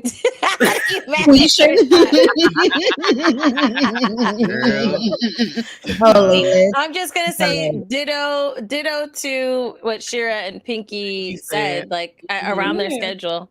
I stream now at 10, and it fluctuates. I used to stream at 7 because it was something I was able to do. My mother-in-law was here to help out and stuff, but now it is just me and hubby. So I stream late nights and sometimes you be week. Late. Is my morning buddy. I was like, girl, when I say you playing Star Wars, and I'm like, Christine still awake. I mean, like late streaming. Yeah, you got to do what you got to do. The one thing I try to do, because our schedules are kind of like all over the place, because my son is autistic. He has like in-home therapy every day, like Monday through Friday. When my older kids are at school, like me and Trey normally kind of like record. We're not morning people at all. So we could be recording more, but we're not. We record during the day, and then like if I feel like I find time like after dinner or something like that, since I do have kids that are like old enough to cook and stuff like that, like if it's their day, I don't have to cook. All I have to do is eat. Like I might stream, you know, like early, but I try to like stream like around their bedtime so that I know they're getting ready for bed. Like that's why you kept seeing my door crack, because they're like, oh, good night. Then my oldest like ear hustling, telling me I'm offended. I'm like, but I try to do that. But the one thing I do try to do every month, at least once a month, I try to do this more, but I try to take my boys out with me. Just so, because I do want them to be those gentlemen that are like, oh, let me open the door, you know, let me do whatever. And it's not like those moms that like consider their sons their boyfriends, because that should be wild as fuck. Yes, but, indeed. It's still like a level of respect. Like, you know, you open the door for like a woman, or you do this. Trey will take them to show them how to pump gas, or you know, like it's just like stuff like that, just trying to teach them like life skills. But I try to make sure we do something like once a month, whether we go out to eat or go to a movie, or you know, family game night or something like that. Like I try to make sure we do something, because my oldest, you would think the oldest is like, leave me the fuck alone, but he's the one that's like, can we do this? Can we do that? Like he's the that's sweet. That's sweet. I don't know, he likes to do that kind of stuff. My middle son be like, just call me when y'all ready, because I ain't really trying to do it. My middle son, he ain't trying to do, like he'll do it, but you can tell he be like, I could be doing something else, but I'm gonna go ahead and hang out with y'all though. No, that's hilarious. Youngest, he still appreciates it though. My youngest, he don't care. He don't care. Like once he get that tablet in his hands, it don't matter. Just give me some snacks and let me be on my tablet, and y'all can do whatever y'all want. I don't care if y'all in the room or out. That's just it's just how it is. So we'll do the next question. This is from Destiny. Destiny says, what's your favorite part of being mothers? I would say for me, seeing their different personalities, how their personalities form. You know, watching them, how fast time flies when they were born. Crazy. Yeah. Crazy. You know, to present. So that's always a good thing for me. It's just like, wow. Time be flying, baby, because I just remember, like, I wish I could show y'all like a picture of my kids, like when COVID hit. Like my mom and my grandma came to visit, and we got them home like just before like the lockdown for COVID. And then by like the next year, my kids were taller than me, and I was just like, y'all were shorter than me last year. And then like it's like, what happened? Like what? So I don't know, girl. It's just time really does fly. But I do like I like the part of being a mom where I get to do not necessarily things better than like they were for me, but just you learn. It's like when you learn better, you do better. So I like to be able to be like, oh, like you could do this or you could do that. Like these aren't the opportunities that I necessarily had like growing up, but because of what we're doing now, like we can give y'all those opportunities and we can help y'all. Because like coming where I'm from, you either had the parents where once you're 18, you grown, you got to get out, or if you were ready to get out because you know what I'm saying, just because of your situations. Because me and Trey kind of just like ran away from home because we were in the country, we were tired of it. You tired of seeing the same people, everybody getting shot up on the weekend. It was just like, nah, we gotta go. So with them, it's more so we were just like, well, we don't want to throw y'all out there to the wolves because things are so different now. So just try to do your best here. We'll try to guide y'all the best we can. We're not just gonna throw y'all to the wolves though. It's just those kind of things to where I want y'all to stay and be comfortable. Learn about credit. Learn the shit that they're not teaching y'all in school. Because they really not teaching y'all nothing. You know what I'm saying? That's for life. They just teaching y'all stuff to work for somebody else. So, that kind of thing. That's true. I would say kind of and I'm sorry, I'll just say this really quick. Kind of like piggybacking off of what you just said in regards to like wanting to be better than it, making your children's situations better than they were for you. My favorite part of parenting is like doing those things and then seeing her exhibit the lessons of those things. Like, for example, when I was talking about when I'm crying, or if she sees me cry for whatever reason I might be crying, she'll come up and she'll do the same things I'd say to her. Okay, breathe. All right, calm down. Take a breath. Relax. She's like doing those things, or even like we teach her things at home, like learning stuff, like reading and writing and whatnot. But seeing her like exhibit some of the ways that I taught her in regards to reading, like sounding out, and coming up with my own methods and watching her figure these things out and using the tools that me and my husband have taught her. That's my favorite part. That's my, okay, I am doing this right. Yeah. And that's what, Yeah, I understand that. I would say for me is when they come to me and they're excited about something new. Like with my daughter, mommy, look. And she's telling me about like, cause she's into, drawing and designing and stuff like that. So she's really into like anime style art, and she'll come in here and she'll show me her pictures and the colors and the shades and stuff. I do stick figures, so to me it's just it's awesome, what I mean? Yeah. So just for her to explain and show me her, her styles and her drawings, like I said, and stuff like that, it's just, it lights me up. And like with my son, he's into cars now because it's hot outside, so everybody's bringing out their, Corvettes or and stuff, and he said, "Oh, Mom, look at that!" And we go, and he's explaining something to me, and just to hear him, articulate and say, I'm like, "Oh, my baby." I was raised in Detroit public school, so with them, it's like they get to private school, and I'm like, "Oh, yes." Yeah, this vocabulary is astounding. That's what I'm saying. Because I know as country as I am, when my son be talking, I be like, you must have been watching certain shows on TV that had you talking like this, because I know you ain't funny. I was like, okay. Oh my goodness. I would say my favorite part about being a mom is it creates like a different type of motivation for me in life. Also, setting up the responsible things like insurance and whatnot if something happens to me, and just knowing that my kids will be like set and taken care of.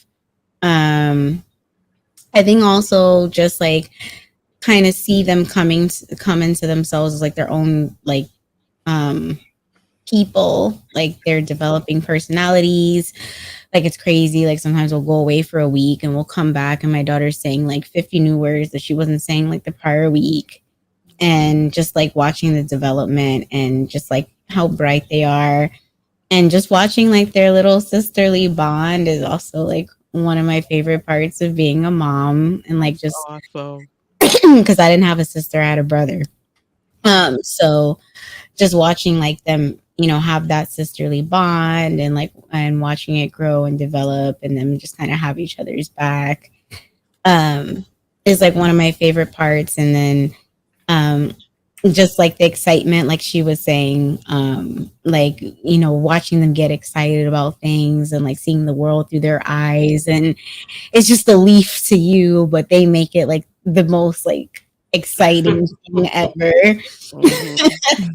And just, I don't know. And I think sometimes like even when they act up, it can be a headache. But sometimes it's also hilarious. So sometimes it's also like one of my favorite parts about being a parent is just watching them be little firecrackers and knowing that they're not going to be pushovers and they have a voice. And they're very particular and they'll tell you exactly what they do or do not want. My daughters do not play that.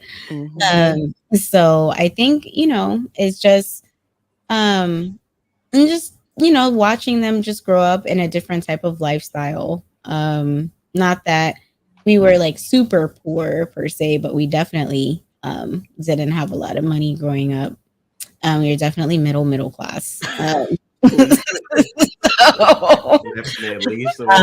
Watching them grow up, us being able to kind of just provide for them in any way that they need certain things like them. The financial aspect has been my favorite part, is like being a mom too, and just them knowing that like we provide for them and like that it comes from us. Like they know, like she didn't get ice cream at school one day and it's because I forgot to pay the fee for the month, and she's like, "Mommy, you didn't pay. I didn't get ice cream." I don't even know if she understood that's how that works. Right. She just knew.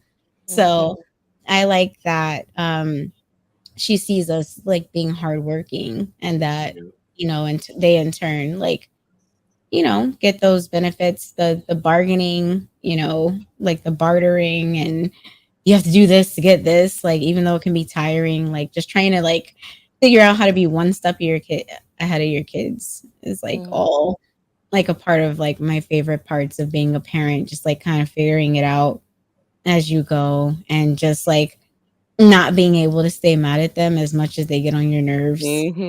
It's just the weirdest love ever. It's like they wear your nerves. It's an abusive relationship. You miss them. It's like a trauma bond, it's like a trauma bond. And like we go out of town and we get a break, and then we're like, oh, we miss our baby. You miss them, yeah. It's like you miss the abuse. What can I do without the abuse? Yeah. The favorite part of being a mom is the abuse. The abuse. It is. It's funny. No, but like one of the things you said made me think of something. Because like in January was my husband's birthday, and he was like, he wants to do something special, and he's normally not one to want anything special, but he was like, let's do something special. Let's go to Disney. And so I rented. Not rented. Well, is it rented? You just booked reservation. I reserved the reservation at the Hyatt Regency in Orlando. And we were in one room and we were like, oh, we want to extend our stay.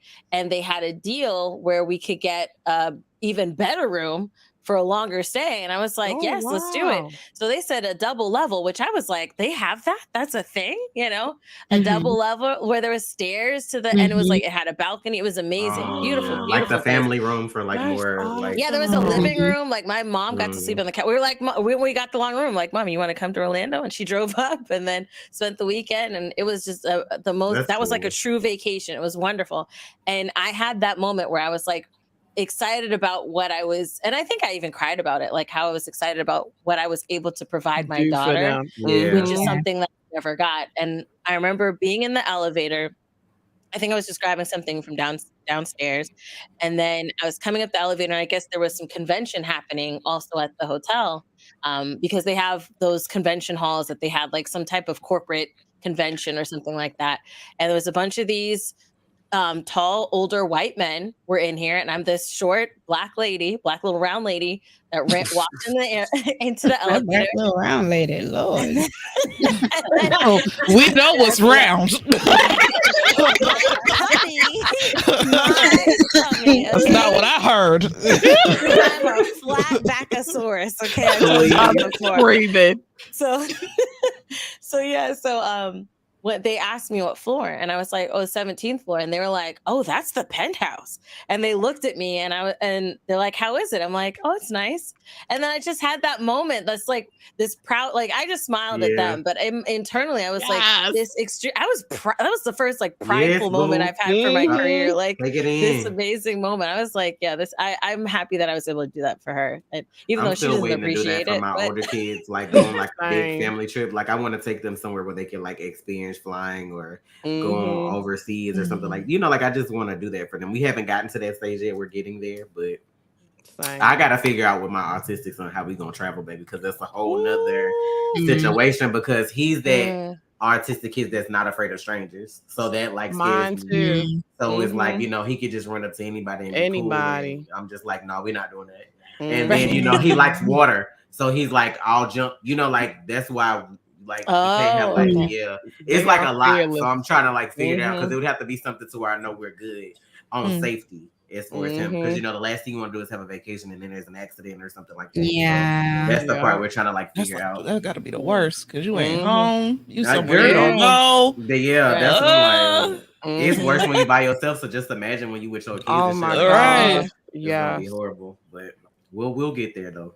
And baby, I was thinking about getting like you were talking about with the double levels. I saw like somewhere in Mexico they had that where you get like it's like 3 levels, but you get it all to yourself, and it's not like really expensive, and it has the different floors. But I was like, baby, the stuff going on in Mexico, I don't know. Like I'm like, I don't know. Hello, I don't know. It's like, and so there's a trip thing that I'm trying to work out, and I was talking with some people about the trip, and I wanted to go to like, and y'all don't have to out yourselves in the chat. Okay. I ain't gonna tell y'all, but I was like, hey, let's go to like, Japan or, like Europe or something. And they're like, no, we want to stay over on this side.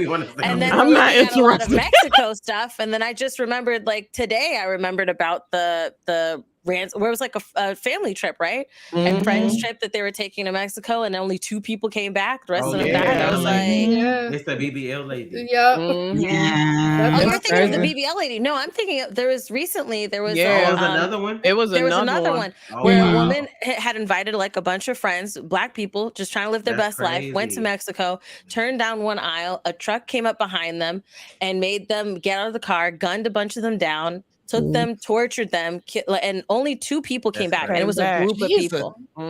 Yeah. We went to Mexico last year. There was me and Trey's like first cruise. Like last summer, we went on a cruise.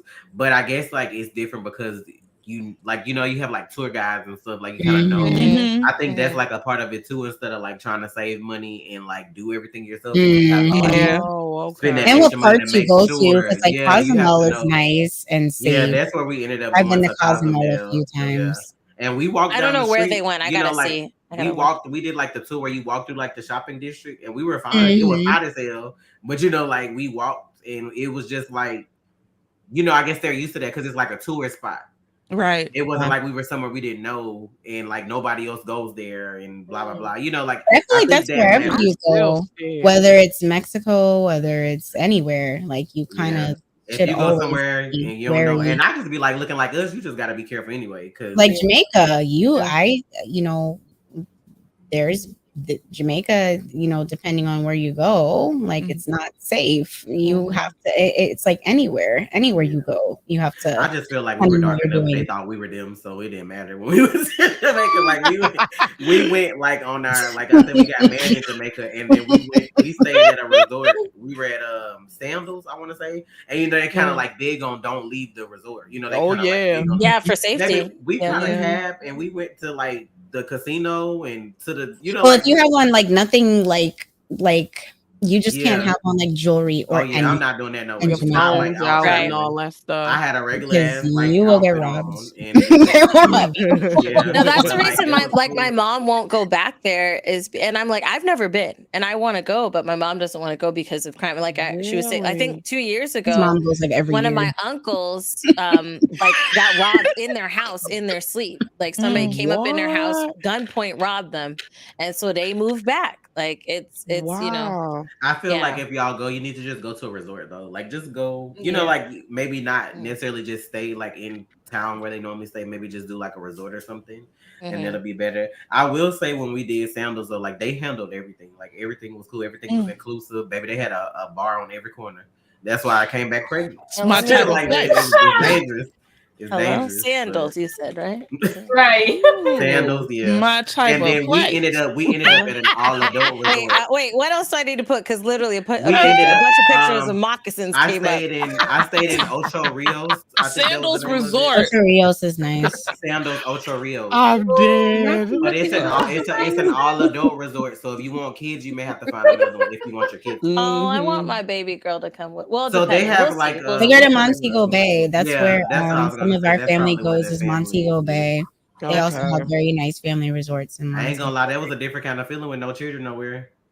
It was like I get you because I mean, like Sheera said, like when you watch out for the pineapple people. You want a break.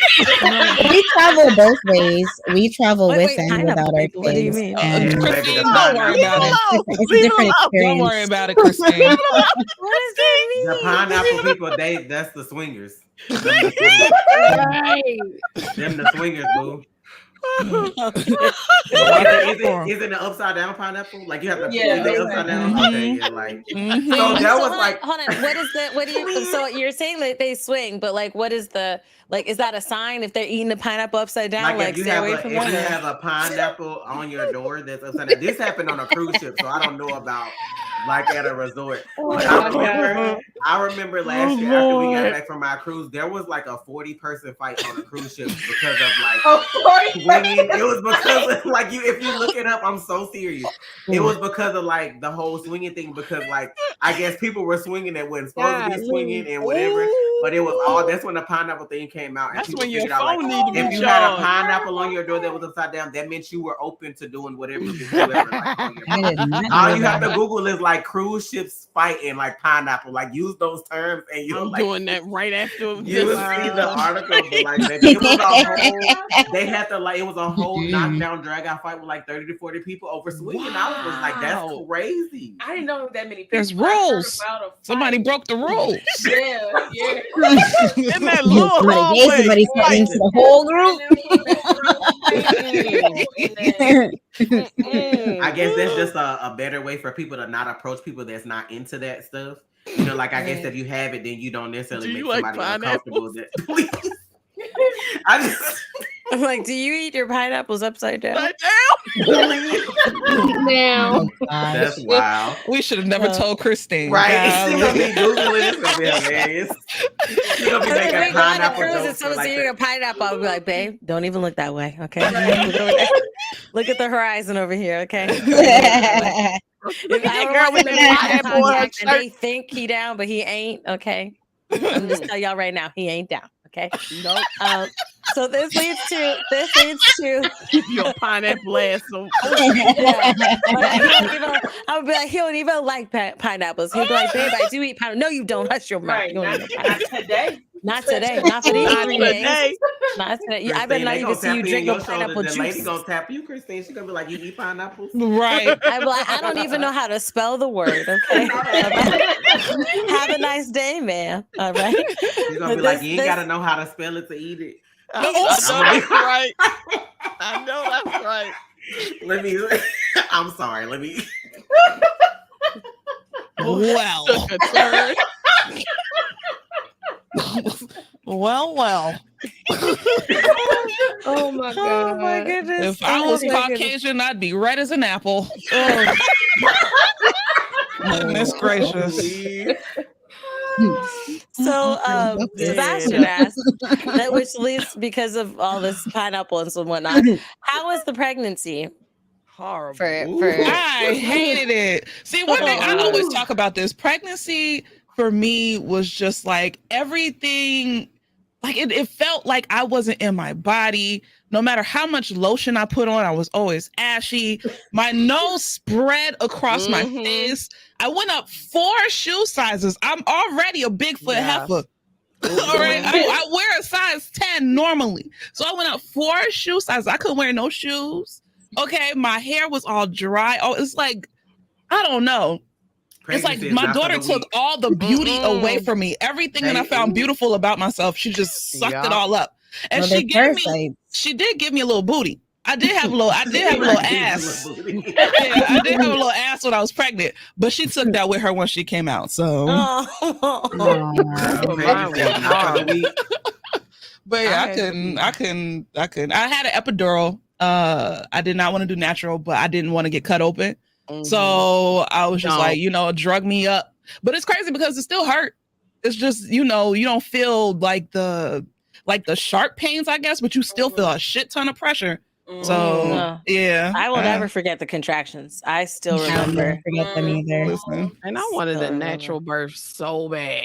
I did too. I felt so robbed because both of my pregnancies were bad. I had to be on bed rest for like 7-8 months at a time. And then they were like, okay, we're going to do a C-section. I'm like, but I wanted to push because I felt like, that's what mothers do. You push the baby out. Right. I wanted to experience that too. I had 3 C-sections, baby. Yeah, my first one was pretty bad.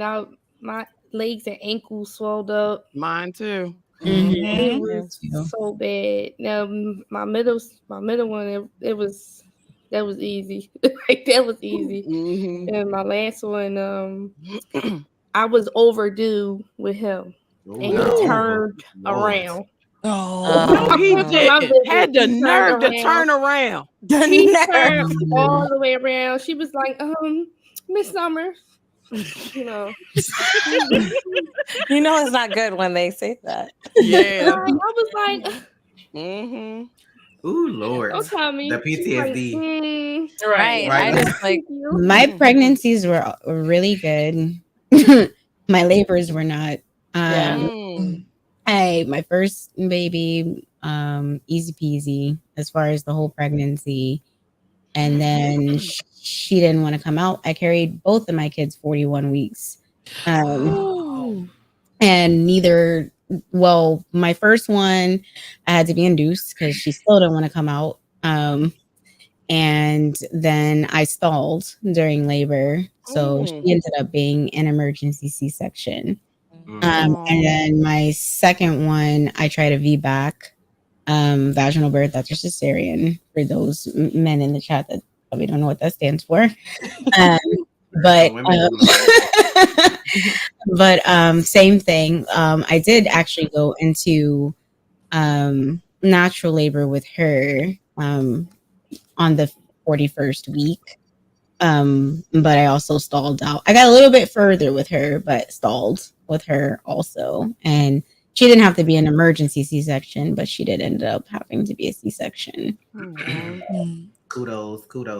I would say a similar thing. Like the pregnancy was great. Like I've been for a long time. I've had problems sleeping, but during pregnancy, I just fall asleep at the drop of the hat. Like I just lay down on the couch. And I just be out, So I loved that. And I loved the pregnancy pillow, like cuddling with the pillow. That thing helped out a lot. I love the Boppy. Shout out to Boppy. I'm not pregnant right now, but man, if I was, I would do ads with y'all, bro, because that Boppy was just amazing. There was that, and then I don't know if you guys had. How do I say this? So we were talking about pineappling, but not the actual pineappling, but like what people do when they're pineappling. That was just like at a 10 because I was just during the last few months, I was just ready all the time. So that was just happening a lot. But then the last month, the worst thing ever. That's real. The last month though, I was taking a shower and I noticed my tummy was kind of like itching. So I was like scratching it a little bit, just like you normally do or what have you. And then all of a sudden the next day, most of my body was itching, and then it flared, and I was like, what is going on?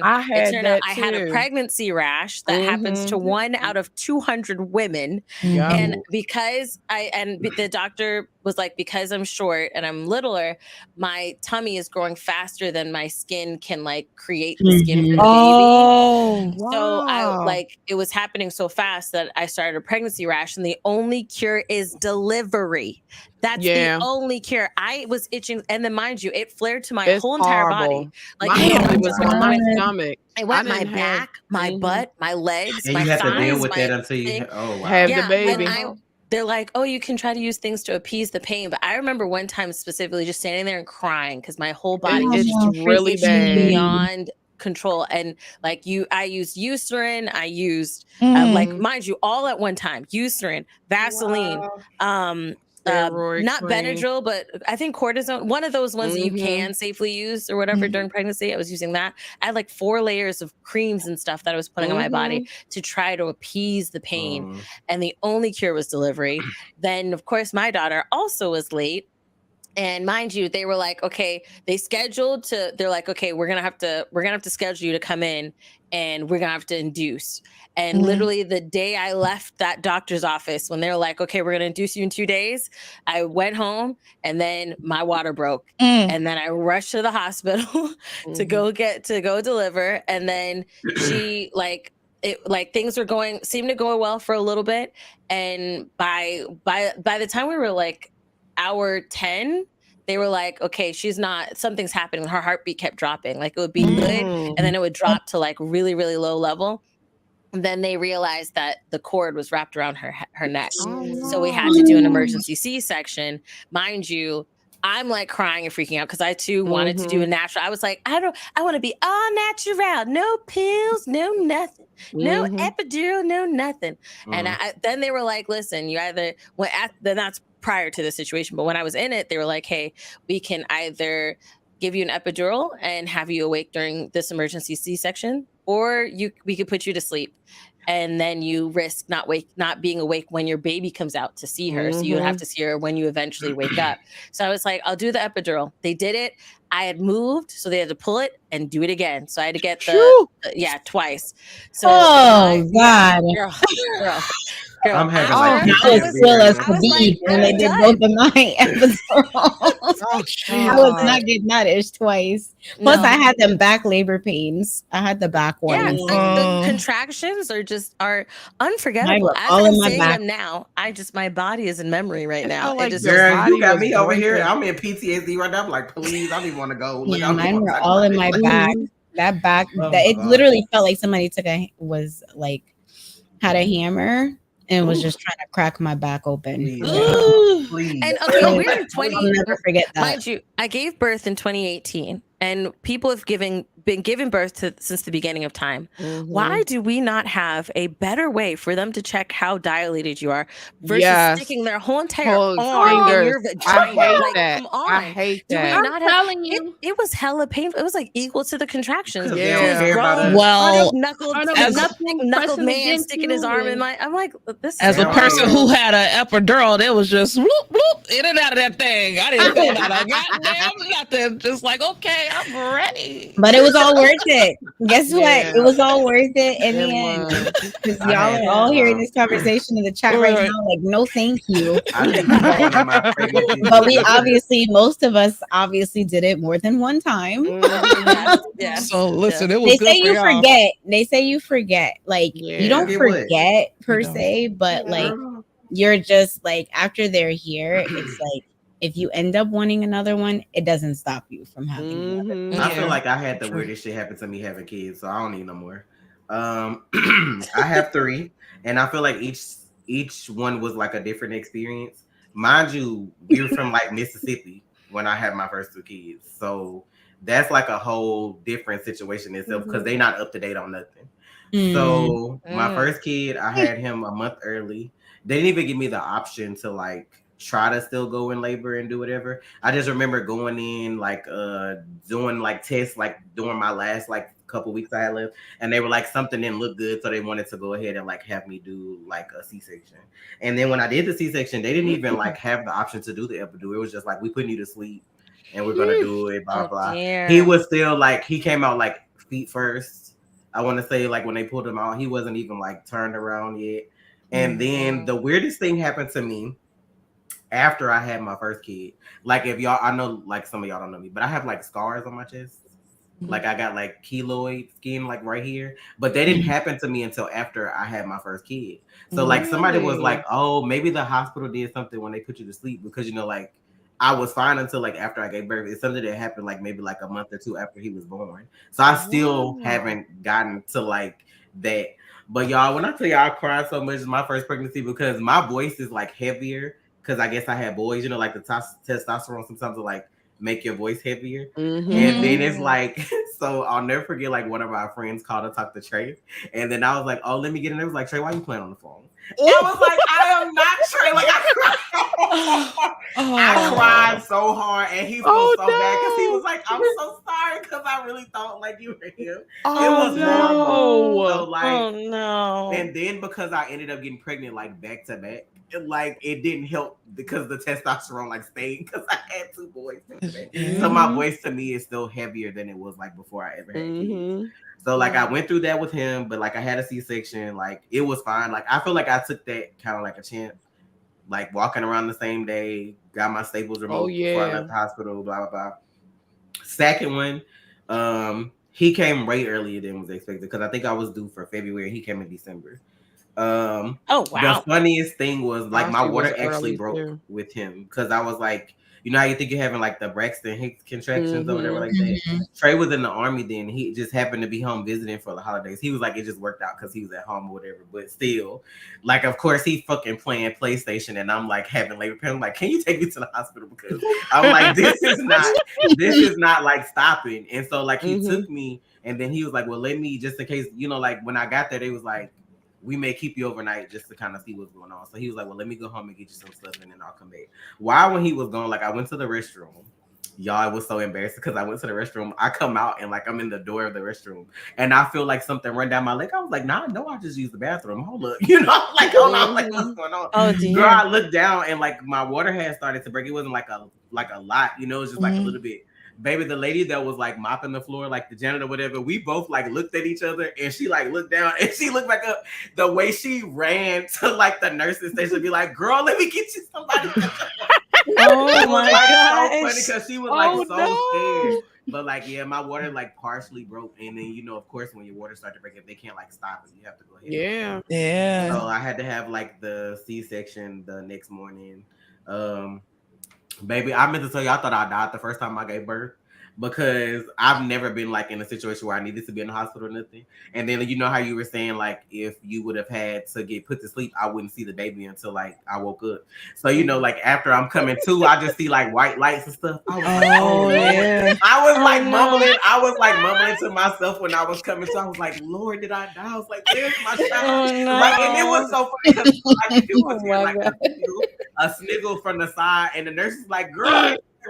They always laugh at you, okay? She was sniggering a little bit because I thought I was dead. I swear to God. And the lady was laughing. She was like, "Girl," she was like, "You're fine, and your baby's fine." She was like, "We're gonna take you to your room now that you like." I was like so embarrassed. I was so embarrassed. And you feel like drunk, like when you wake up from anesthesia, you feel like so heavy and like drunk, and you're trying to talk and you can't talk well, and the nurses laugh at you. I cursed the nurse out because she didn't know how to put in a catheter. Like when I had to get the catheter, that hurts. And then like she was like the head nurse, so you know, like it was like a little black nurse trying to help her, and she didn't really want to take the lady help, and she was missing. I was like, if you don't get your motherfucking ass out of my room, and let this lady do it, because like I'm already like hooked up to all this shit and it hurt, and then you up here messing up my catheter. No, ma'am, get out. I was like, get out. I can't stand them. Luckily, it was after the epidural they put that in there. Number 3 was the one. No, they did mine before. I told y'all that Mississippi. That was like the backwoods of pregnancy. Like that. They wanted you to stop because that's messed up. But then like my third one is the one that messed me up, y'all. That was the one. That was the emergency C-section where I had to get the epidural. And we were kind of that one. I went into like a depression behind because he had to stay in NICU. He was born like early December, and he had to stay in NICU. And then we didn't know like if he was gonna be home for Christmas. Like we didn't know. It was just like it was a lot. I think I lost like 50 pounds from the time like I had him until like he came home because I was just like depressed. I'm like, I'm at home, my child's not here with me.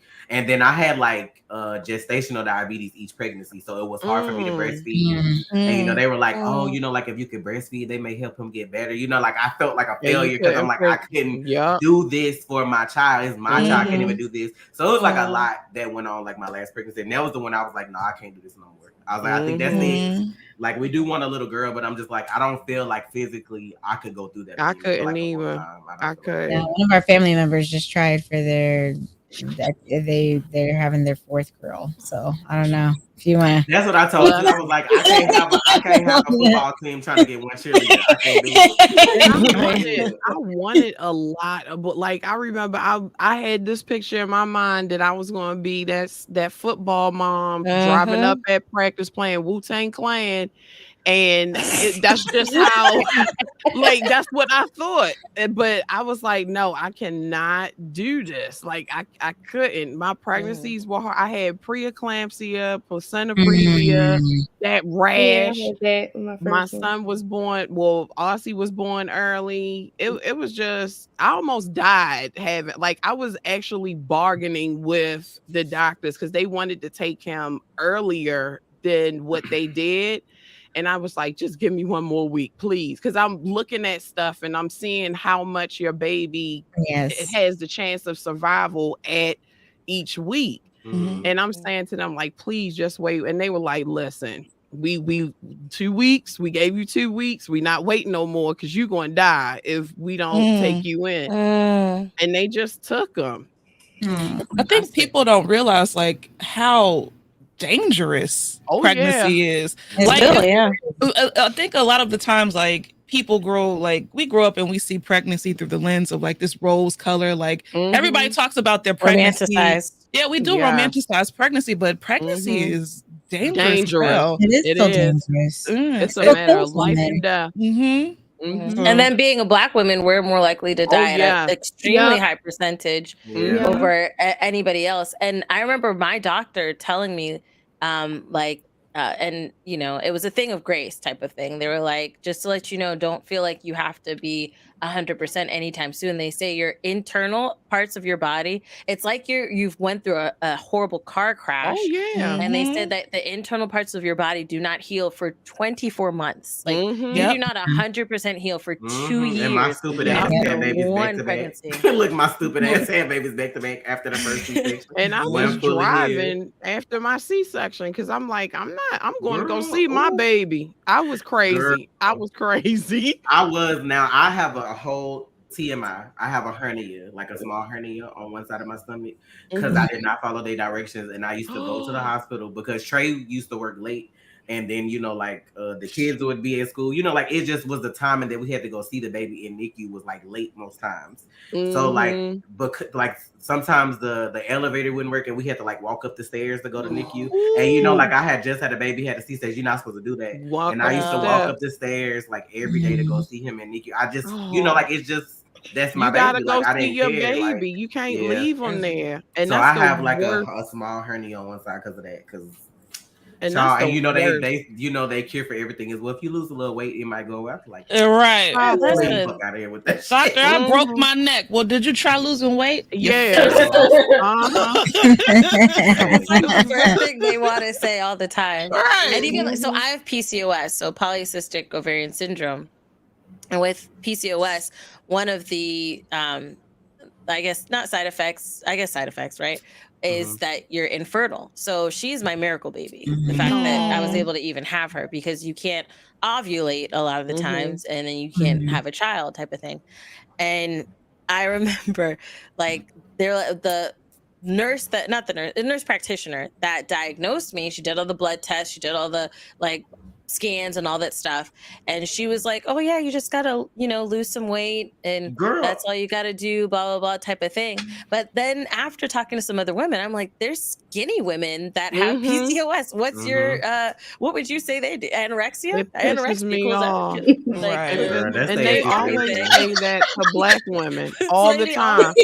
She already eats grass and air. What more? Grass and air. I'm yeah, that's fact. Yeah. So but I'm scared to have another baby because we almost didn't make it that last time though, because I'll never forget I was watching a fucking Texans game and them hoes were losing. I guess that was that was back when I was into football. Them bitches was losing. Sorry. And I kept, and then sometimes you get constipated bad when you're pregnant too. So I was like, prune juice, all that stuff. And between the prune juice and the pain, I didn't know if it was the constipation or the situation. Oh my! But Trey was working and he like had his mom come because he was scared to leave me at home, with the kids. And then he was at work. He was like, "Mom, can you sit over here with her, baby?" I said, she probably wasn't there 2 hours. And then I was just like, it just keep hurting so bad. I was like, I feel like I need to go to the hospital. So when I came in, they immediately was like, oh no, you gotta go, because that already started to dilate a little bit, which was my first time even making it that far. But they said if I wouldn't have come in when I did, he would have died, and I probably would have too, because the cord would have come out first. With what was going on. So it's I'd be like, girl, I told you, I said, bitch, every time. I was like, it's always something. I'd be like, every time. Is everybody going to DreamCon? Because I'm just gonna hug everybody. I wish. I'll be there. I want my hug, Christine. Yes, I know you come up to my waist, but that's fine. I'll be breathing. It's traumatic sometimes, and it's just now you in this situation with the government, whereas you can't have an abortion no matter what's going on. It's just I hear this stuff and it's so traumatizing, because there was this lady, and I hate to let me do a trigger warning for some of y'all. This lady was she couldn't have been on a couple of months, 5, 6, somewhere in there, and she was she was just walking from a restaurant one day, and she she felt something run down her leg, and she's like, oh no, let me go to the emergency room, whatever.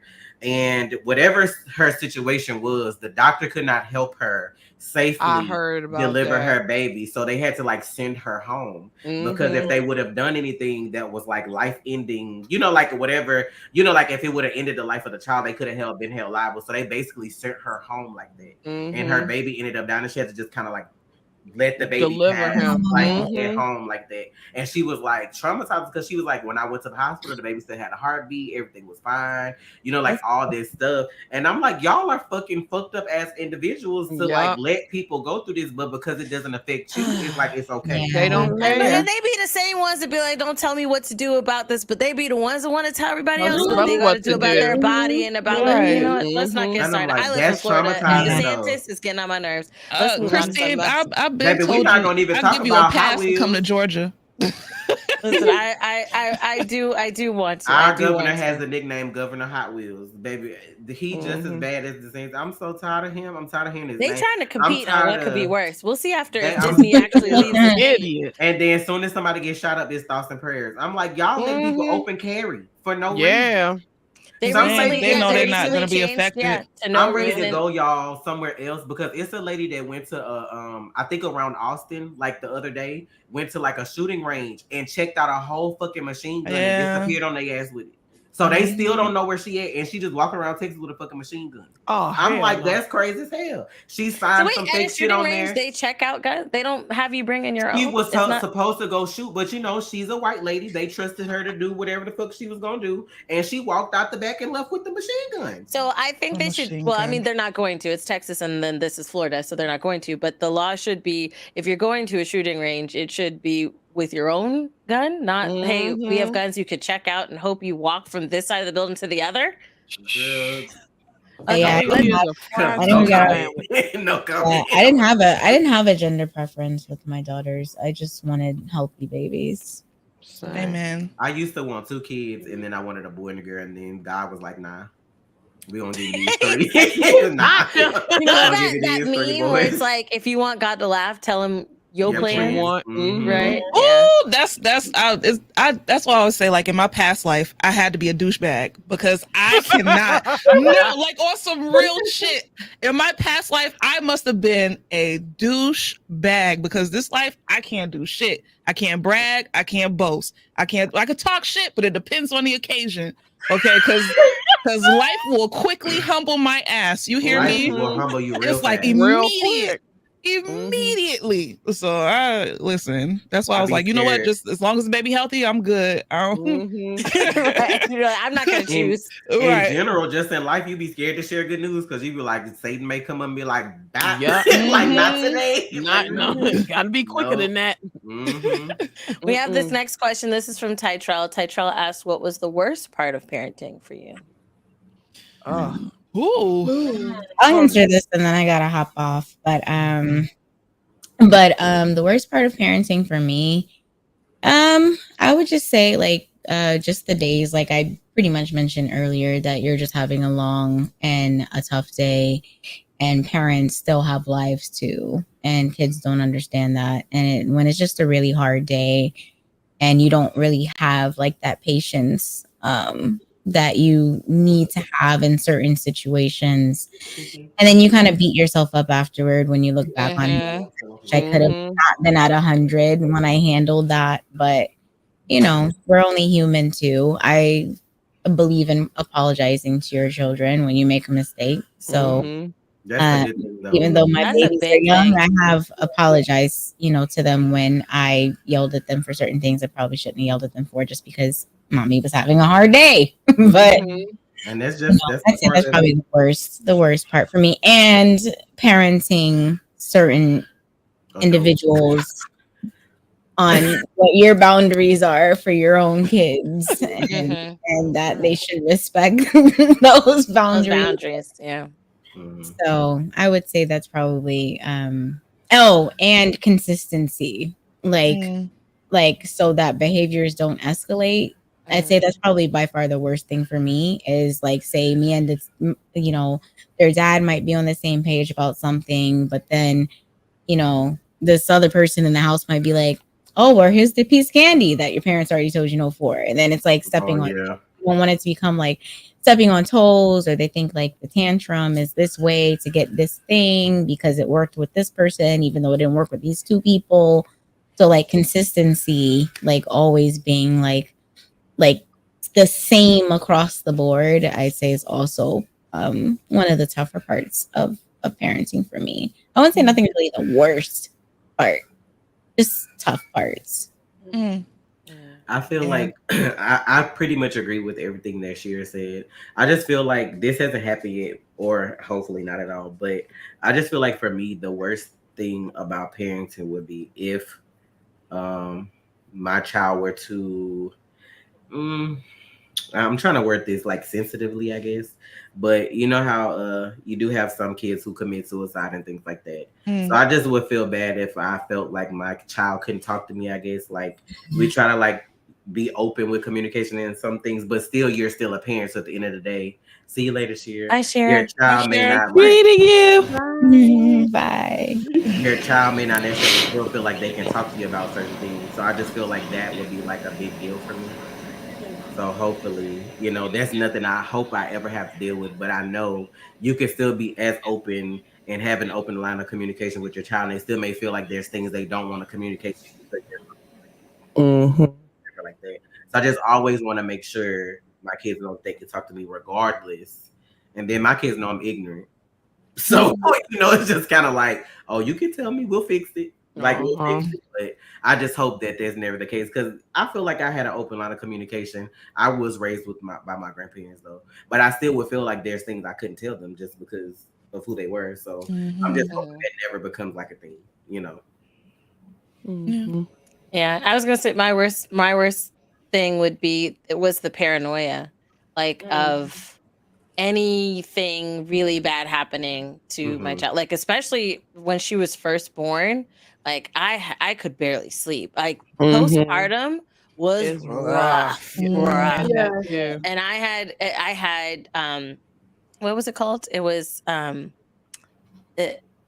or disarrangement disorder or something like that, or some type of disorder, like because of the change, right? Because it wasn't the, oh, I'm a bad mom, that type of baby blues, right? It was the aspect of like being extremely overwhelmed. My mind was working at 1,000 after, And your and body I was probably couldn't keep up. no, and so it would bring on those thoughts. I had a really rough time during postpartum, and I remember like constantly worrying about what life will be for her 20 years from now. Like, okay, if she goes anywhere and something pops off, and mind you, when uh the whole George Floyd thing was happening and whatnot, and Breonna Taylor and all this other stuff, that did make things worse. Mind you, that was like 2 years later from when she was born, but that paranoia, and even now, every now and again, it'll pop in, like the thoughts of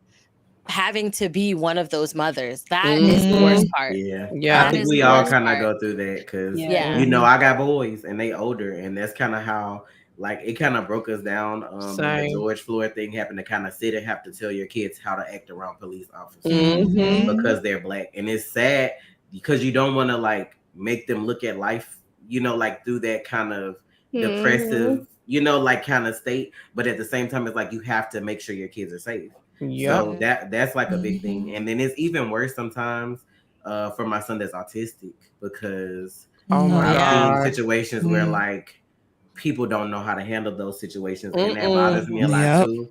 So it's hard for me to be like, that's like I said about the vacation thing, like the family vacation. It's hard for me to like do that, and I'm like tearing up a little bit.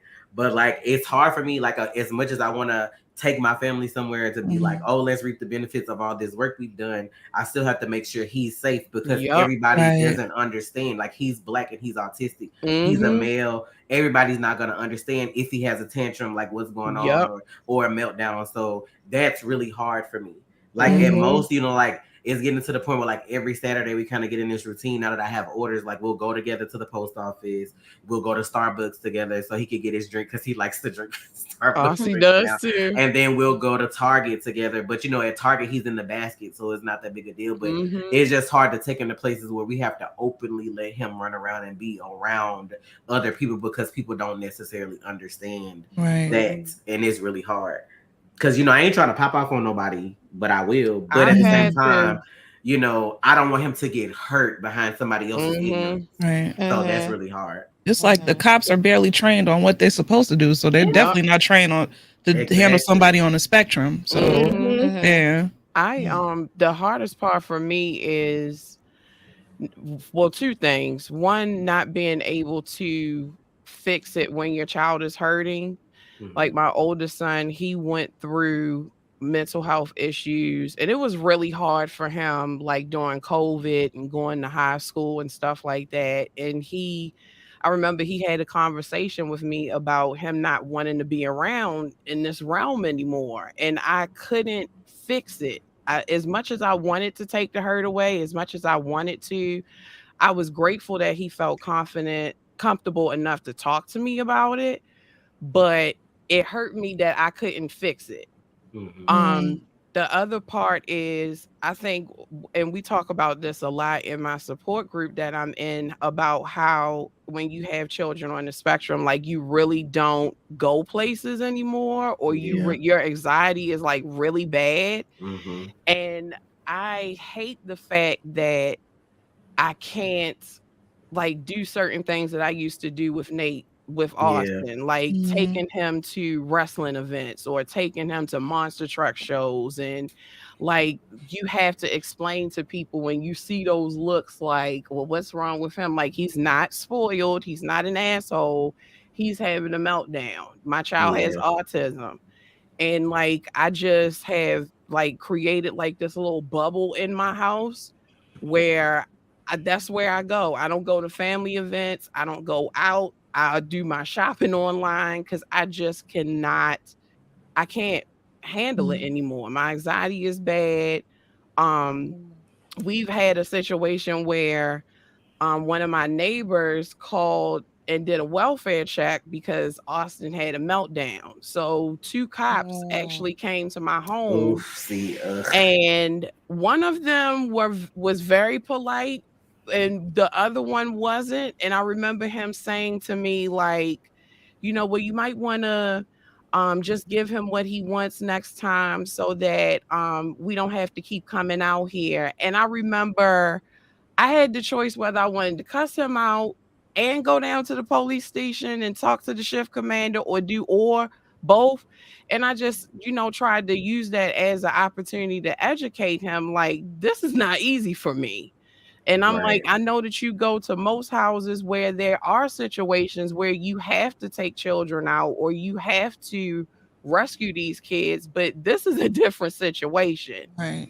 And I had to go down to the police station and dedicate my time on weekends or on the Saturday to like basically talk to police officers because they did not have the about proper human training decency. about children on the spectrum or human beings per se. And it's sad because like I could identify with what Tasha and Christine was saying about paranoid. Like I had to talk about police brutality to my oldest before I had a conversation with him about sex. And it's like children who are on the spectrum, they don't respond to commands. They don't understand. They don't understand. If you're yelling at them, put your hands up, they're going to cover their ears or they're going to put their hands in there. It's scary. It's really, really scary. So yeah, I understand you 100% on that. That's why I'm just like, now I still, and it makes you feel bad because it's like, of course I want to, like I say how I take my boys like to the movies or my older kids, but it's like I can't always do that and include my younger son because if he might not like the food the restaurant has and it may make him upset or like different things like that. Or my son doesn't so much have meltdowns when he goes out, but he likes to like kind of reach for other people, like he's trying to get their attention. I was like, everybody doesn't like to be touched, but he doesn't understand that. So I don't want him to grab the wrong person. And then it's like a problem. So like for the most part, like I said, if I could take him to a store and then we kind of keep him in the basket, then it's fine because it's fine. But other places where he kind of has, like, we try to every so often, because like I said, he has in-home therapy and they do want to see him in like social situations. We'll all go to like Dave and Buster's or whatever. Right. And that's hard because somebody has to be on him like every second because he may run away, he may go grab somebody or whatever. Or like if we're trying to sit down and eat, he's like up walking in the booth trying to see like what everybody else is doing. It's just like impulsive. It's hard. And it's like feel bad because you want him to be included in everything that you're doing with everyone else. But it's like there's certain things you just can't do and it just be like a good time. It's just like I said, if we go to Dave and Buster's, like it's kind of like, oh, Trey got to be on him or I got to be on him or I have to be like, tell one of my kids, can you watch him for a second while I go do this or whatever. If I took him in the prize room, everything coming down, like it's just kind of situation. So we try to do the best we can, the stuff that I know he likes. We'll try to stick to that area to do stuff. And then we'll try to eat, and it's hard to do that because he may not like he likes burgers, but at Dave and Buster's they're gonna toast the bun. And he's like not gonna eat that because they toasted it. It's not like a regular, but it's just that kind of thing. It's like, bro. What I have learned was that closed mouths don't get fed, right? And I remember I wanted Austin to go to that wrestling. And I think it was more me because I wanted him to do what his older brother did. And I remember I called Ring of Honor and I said to them, well, do you accommodate individuals with disabilities? And they were like, yeah.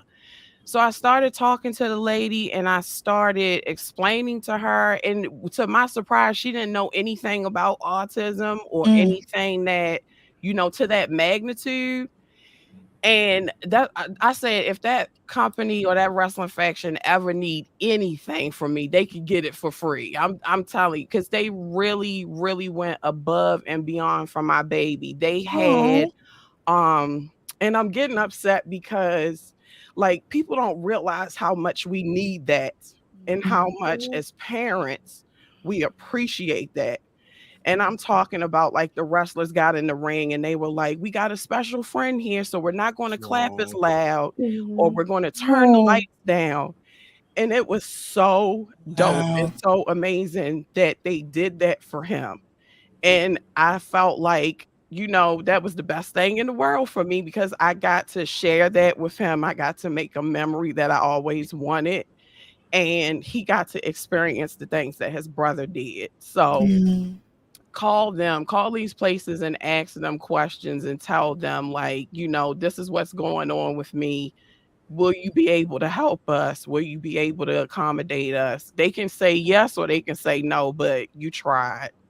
So I need to do that because I remember AMC used to have like a sensory showing where like kids that has like sensory issues and stuff like that could all come, and I guess they could just kind of be all over the place or be loud or whatever. And it's not like a regular movie, so you wouldn't really be like like disturbing anybody else. But that's like we're big movie people. So that's something that I want him to experience. Like he's 7 and never been to a movie, you know, like, and my other kids saw movies when they were like 4 and 5 and, you know, like stuff like that. So that's like something I really want to do with him. So with this movie though, I may have to check and see like, do they still have stuff like that where he could go and kind of just enjoy, you know, like being there during the day. And we always take, we have to pick a movie that he wants to see really bad. Like, he's into Super Mario and dinosaurs and Sonic. So I remember he was talking like for months about, Mommy, Sonic 2 is coming out, the trailer's coming out, and da-da-da-da. And I'm like, Aussie, do you want to go? And he's like, yeah. And I remember having that anxiety, like, we not going to be here for long. I'm going to waste my money. Yeah. But he sat there the entire movie. But when he was ready to go home, he was ready to go home. He don't stay. No end credit scenes. No.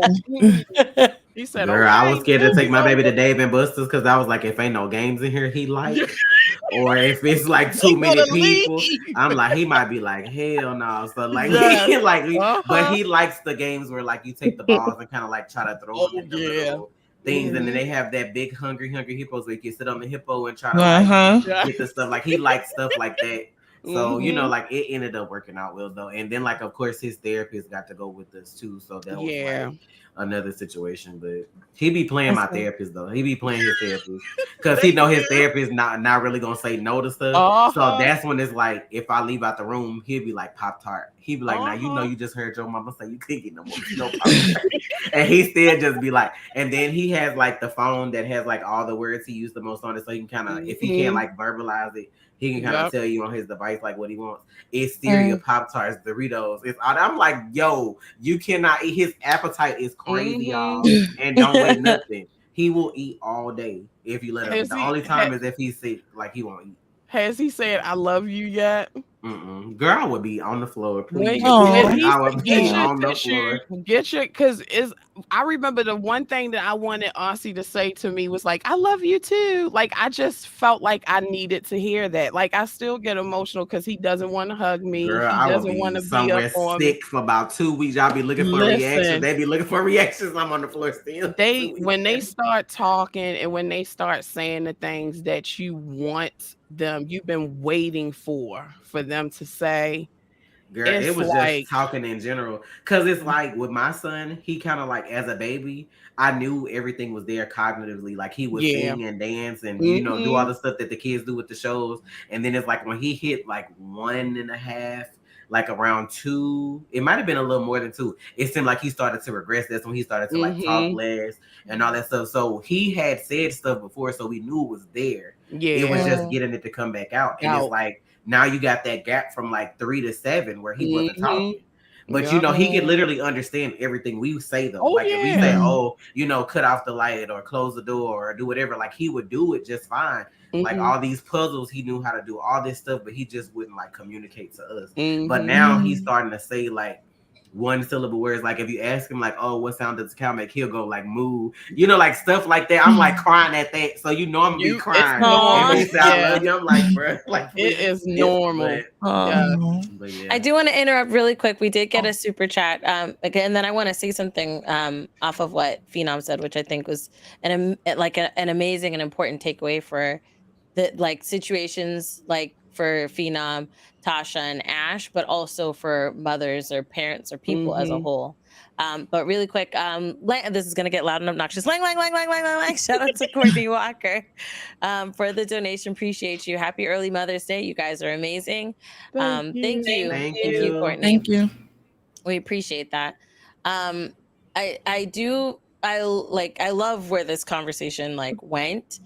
I do agree, and I feel like empowered in that thought process. The fact that, you know, you were like, this situation happened with the police officers, so I'm going to go down and talk to them and educate them. I like, understandably, cursing him out, no one would fault you, right? No one would fault you. But like taking the time to be like, hey, I'm going to take this time to educate you and have these conversations that need to be had. And then even calling the wrestling company and telling them, you know, and talking to them and explaining it to them.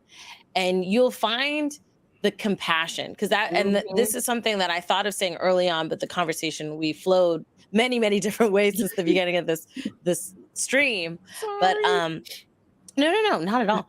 One of the things that being a mother has taught me, and this is something I will ask you guys as well, but hold on. Lang. I'm gonna just do this right now so they don't have to wait. Shout out to the Lilac Flute. Happy Mother's Day, Queens. Thank you. Thank you. Thank you. Shout out to you for the super chat.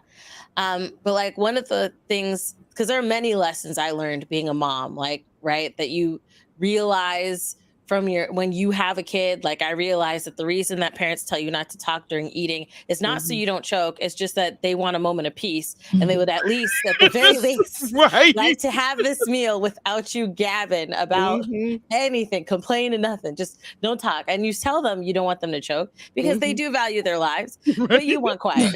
You want quiet, okay? Yeah. But another thing I learned is like, when I was before having a child, and you'd see a mom with their kid out in public and the kid is throwing a tantrum or crying, making all, and you have that mindset that, especially, you know, West Indian household, I'd be like, that's not going to be my child. Like when we're in public, my child is not going to act like that. We're not going to have that situation. They're not going to have the mindset.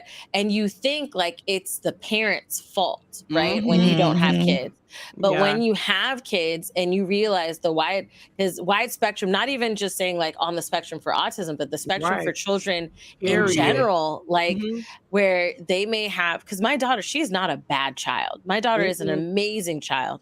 However, she has her moments where she has a full-on tantrum. She's learning. And she's crying and screaming because she has no other way to express herself. Because if she knew how to verbalize and vocalize, like, hi, mother, I really don't want to do this right now. I want to do this other thing, you know, or even the understanding like, okay, right now we're just going to sit here and we'll be here for a little bit and then we're going to leave. We're going to go do something else. But she doesn't understand that. And so having that tantrum, and it's that mindset of compassion. I have so much compassion when I see a mom that has a child that is like crying, bawling, you know, carrying on, or a mother that looks stressed and sternly talks to their child in the mall.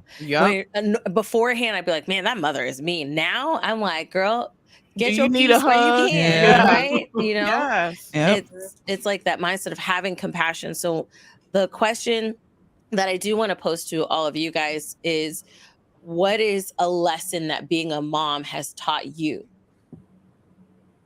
Ooh, patience. I mean, yeah, everybody's saying patience, and grace. Definitely grace. Yeah. I feel like I've learned with my older kids that it's okay to apologize to your kids. I feel like a lot of adults don't feel like they have to apologize to their children, but even if they're younger, they're still people too. And I just feel like it's like, you know, you want respect as a parent, like you have to respect your child. Like, they didn't ask to be here. That's what I feel like a lot of people don't understand. You know, you get that, I brought you into this world, I'll take like you they own, but it's like they didn't ask to be here. That-ish. I remember one time I was like, take me out there. You don't have that power because I'm sick of this. Like, it's just, I just feel like I've learned a lot, especially, and I give thanks to me having my child is autistic for the patience, because that's where it comes from, really just knowing that I can't discipline you or deal with you the same way that I did my other kids. Like, it's just because he won't understand. Like, if he's upset and having a meltdown, if I yell at him, he's just yelling louder. It's not like he doesn't understand why I'm upset. Or, you know, if you did spank your child, if you spanked the child that was autistic, they just feel like, you know, like, I don't want my child to feel like I hate them, or you know, like it's something, you know, they don't understand why they're getting yelled at or why they're getting in trouble. Now my child knows there's certain things not to do, but he will tempt fate even though he's autistic. Like, if I say, oh, don't do this, he'll kind of like look and wait for me to walk off and try to pull it with somebody else, and I'm like, what I just say? Yeah, like what I did. Come like, they will test but I'm like, they'll test you and tip you, but you know, it's just like you just have to find another way. Like, I just, sometimes you have to literally walk away, take a couple deep breaths, and like come back later, because if he's having a meltdown, and that's the thing too about autistic, is you have to know the difference between just them having a tantrum and a meltdown, because it's different. A meltdown, nothing is gonna solve it. Like, it's just screaming and crying until they feel like they're okay to stop, and then it's like, or they fall asleep. And then they've tuckered themselves out, and it definitely sucks for parents who have autistic kids that like self-harm, because that's like a big thing too. So, you know, it's just, I'm trying to get my kids to know, like, hitting, don't hit, because you know, he kind of like gets frustrated, he'll kind of like pop his, you know, I'm like, and then, you know, like the older you get and the stronger you get, it's just gonna get like worse and worse and worse, and I'm just like, nah, we gotta nip that in the bud now, because like, I ain't trying to wrestle you when you 16. And autism kids, they strong. They like superhero strong. Like, they are strong as hell. They are strong, because like, baby, like I told y'all, my son don't like his haircut. The way it take like 3 of us to cut his hair sometimes. And I'm like, that's how strong he is. I'm like, child, you gonna take us all out because this hair, like, and I had to tell my husband, because, and I felt bad because I don't think that my husband has really like accepted the fact that he's on the spectrum, because that's his boy. He wants his boy to be just like everybody else. And I'm trying to figure out a way to not come off to him as a control freak or tell him how to parent, because sometimes he gets defensive, and I get it. It's like he just wants to do things with his son, but I'm like, listen, we have to do it this way, because you messing up our thing while you at work, and it's going to be hell for me. And I remember they used to a routine too. Yes. Certain stuff, so. And I remember a couple of weeks ago, I was giving Aussie a haircut, and I get to the point where I can just cut his hair. We got through the stage where I can shape him up now, and then he's up. He's like, I had enough. That's it. I saw you got the, he called it the baby clippers. You got the baby clippers. We almost finished. I'm like, yes, we almost finished. And he's like, okay, bye. But my husband, he's a male, so males, when they get their hair cut, they put like the little alcohol stuff. And no. Like, no. And I'm like, babe, please don't do that, because I just got him to where I need him to be. He's like, he's going to get bumps. And I'm like, no, he's not. Leave him alone. But I get it. He wanted to do something with his son and go share it. And I kind of felt like I messed it up, but I'm trying to figure out a way to explain to him, like, this is how I need you to help me. You know what I'm saying? Like, it's not me telling you what to do. You're a bad parent. You're a bad dad, but this is how you can help us when you're not at home, because it's rough.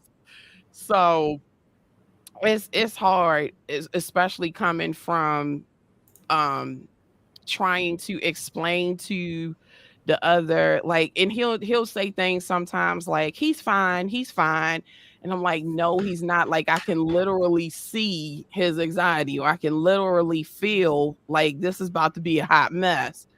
And I'm really struggling at times with how to communicate that to him and tell him, like, I'm not trying to tell you what to do. You're a very capable person of raising him. I just need you to help me out this way. So those one of the things that I struggle with, as far as like as far as like co-parenting. Having a partner. Yeah. I would say one of the things, because having to deal with that on both sides, right? Mhm. There are times where he'll say things like that, and I would get defensive before, Mhm. but I've had situations where I'll be like, okay, this is hard to do, or this is not hard to do, or not hard to do, but this is hard to do if you do it this way, right? Mhm. Or if you do it that way. And it wasn't an understanding he had.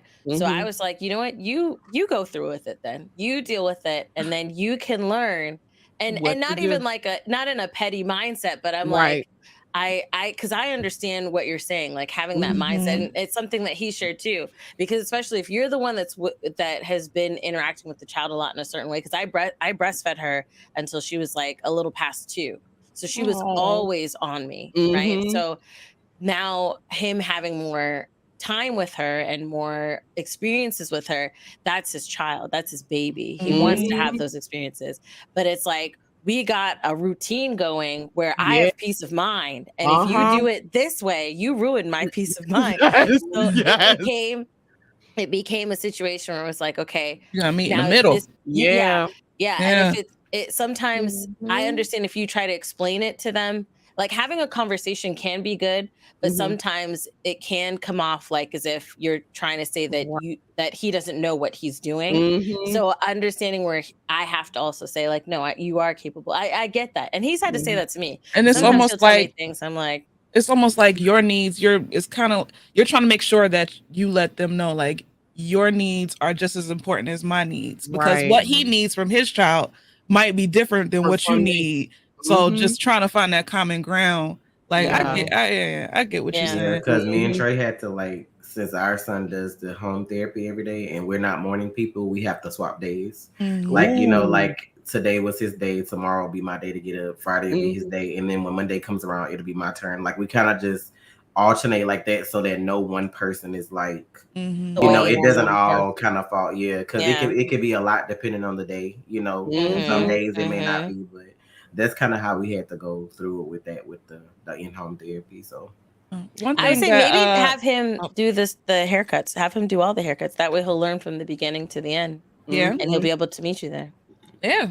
You were saying, Leash? Oh, one thing that I learned about motherhood and all of that is that you do essentially, well, for me, I do have to essentially take time for myself and be the best person that I can be in order to give my child everything that she needs. Mhm. I feel like I've been blessed with parents that allowed me to grow up. Because I had my daughter when I was 20. So Mhm. I'm a baby adult. I don't know what the hell. I have a child. Mhm. I'm like fresh out of college. Well, I dropped out of college, so I'm fresh out of college. Mhm. So I'm, you're trying to figure it out. And so my parents basically, helped me out. Of course they said stuff, but essentially I learned to become the best person that I could be. So Mhm. that way I could give to my daughter, and I've also learned that I'm not going to have all the answers right away. Mhm. And some things I'm just going to have to learn as I go. Cause Yeah. you do get hung up. You get hung up on the stuff that you don't know. Mhm. And instead of appreciating the times that you have showed up for your child, Yes. and the times that you have showed up for your child always supersedes the times that you fucked up. Mhm. And as humans, we tend to do that a lot. So Yeah. it's like like I'm not the same person who I was last year. I definitely ain't the same person who I was 10 years ago. I definitely Mhm. wasn't the same person who I was when I first had my child. Yes, And indeed. looking back at the progress and who I am and how I mother, I'm just like, I look at those and I'm like, okay, like Mhm. you're good. Like there's nothing to worry about. Even when I do get in my head, I'm like, you're good, because you're always like looking for like, room to grow and improve. So that's one thing I will say that I learned, that like, because even with me being a full-time content creator and coming from bartending and whatever, my mind wasn't in the headspace to, like, after I worked a goddamn 12-hour shift. Right. Hello? Mhm. I come home to my daughter and Screaming at she's talking people. about what we gonna eat. And I'm Mhm. like, girl, I just got done serving food. I ain't trying to serve no more food. Right. Right. Like, you gonna tip me? You Yeah. gonna give me a good tip? Right. Like, give me a Mhm. tip. But now, but learning, like, now that I'm able to like wake up whenever I want to wake up, except to like when I have to take her to school, but I could come home and take a little nap, and I'm more patient and I'm more available and I'm more present. And that's something that I've always wanted. And with me being more present, I'm becoming a better mom. And I get to see all of the stuff that, even though I feel bad because I did miss a lot of her youth, just being out there in the streets, being a hoochie,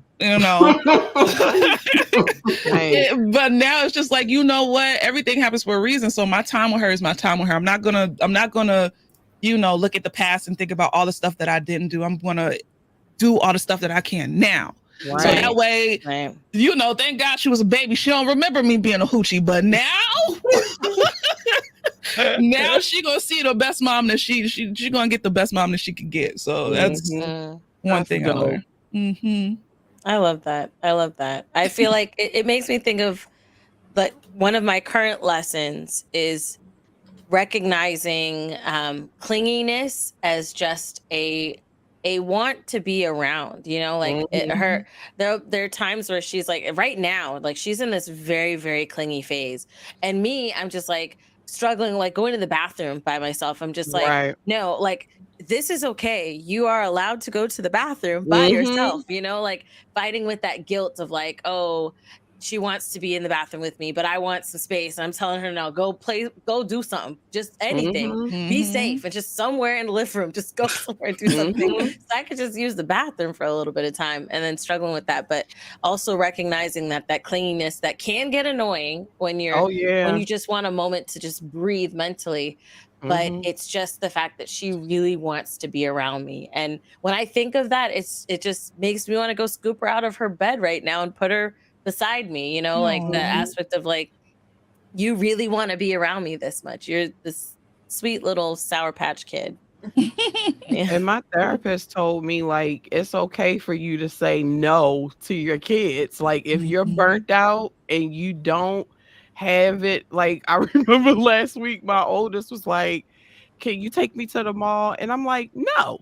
And it felt good. I'm like, no, I'm not taking you to the mall. This is the way you said it. No. That's what I said. I'm going to sit here and I'm going to play these video games and do nothing. No, not today. And he was like, okay. Like, where did that go? What activity? Right.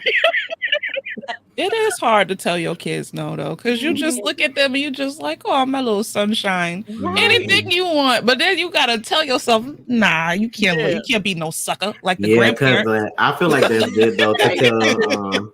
It's good to tell your kids no, because once they get out in real life, it's gonna be like a lot of no's. Yeah, they need to learn how to process that. I was a spoiled child.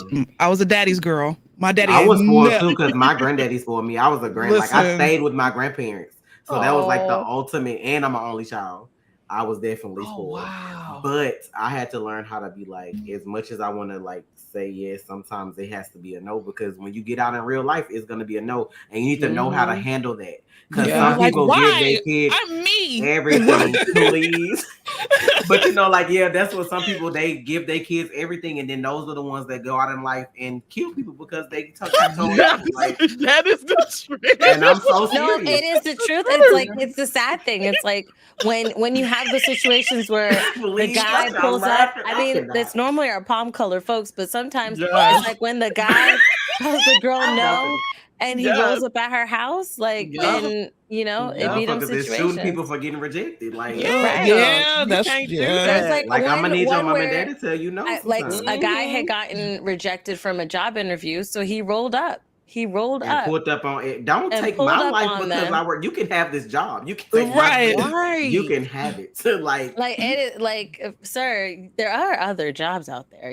Like, this ain't the only one that exists. In this field. But it is like, people really have. I'm really on this whole new age of like, I hate when women like tear down men for like being kind of like emotional. Because I'm like, this is why they fucking offing everybody, because like y'all not letting them be emotional. They got shit stored up. Exactly. They got shit stored up from when they were 4 from when they memories first set in. The first time they got pushed off the swing, they still over here mad about that shit. Y'all never let them cry. It's like men can't vocalize their emotions. They can't tell you what they feel. Yeah, it's like no, they human too. They got tear ducts. They were made with tear ducts. Right. Like let them or do even that stuff. being nice. So that's like, why I try to teach my boys. Like they used to have that saying, "Boys don't cry." That's a lie. Like that if you I feel can't like you need to stand do that. that, do that because I don't need to read about you in the paper or see you on the news because you know what I'm saying you got this build up of emotions. Because like my oldest does that. He kind of like, well, both of my kids kind of do that. They kind of keep things in. I think it's just because they're teenagers. Like if they're like irritated or whatever, and I'll be like, you know, like what's wrong, and they'll kind of be like, nothing. It's not a big deal, or you know, like it's just it's not important. I'm like, but it is because you're clearly upset. So like you know, like whatever it is. Like try to talk about it or deal with it or whatever, you know, like don't keep all that in though, because eventually it's gonna pop. It will come out. Know, like, it will come out. And that's the thing. I do feel like, especially because I mean, social media, the age of social media, there are goods and bads that come with it. And some of the bads is the quickness that people forget how real people are. And people think they know you that you have from watching videos too. And then just the quickness of being able to spill your thought right at your fingertips. And so I know there was a situation where a guy was talking about something and he was tearing up, kind of expressing his experience. I think it was with dating or whatnot. And there was this onslaught of women attacking him and saying like, oh, that's why, because you're not man enough and all sorts of stuff, like really going in on this man. They do that. And it's like if you it's with a double-edged sword because we cry all the time and then be wondering why they can't keep nobody at the house. That's why that's why, you know. I mean, that's true. They did trade like that when we watched the Black Panther trailer, and we both I feel like he got more emotional than I did, just because, you know, like Chadwick had passed away, and then, you know, like watching the trailer and seeing Angela when Angela delivered them lines. She said, then he was just kind of like, he teared up in the video. People were in the comments like, you crying over a fictional, you know, like all this kind of stuff. I'm like, bitch, somebody really died though that played this character. Yeah, exactly. Oh, man. I cried that whole damn movie. Me too. And it was sad. I feel like it meant saw it twice and cried both times. It meant more for us because that's like, you don't get that positive male figure like that. And that was his whole thing. Like, yeah, we could be the smart villain, or we could be, you know, you got to be like Denzel in Training Day, or but you don't see that T'Challa type of he a king and he trying to do right by his people. You don't see that. For our and they were there, mind you, at Wakanda. Go ahead, rep your shirt. Go ahead, put the titties up so we can.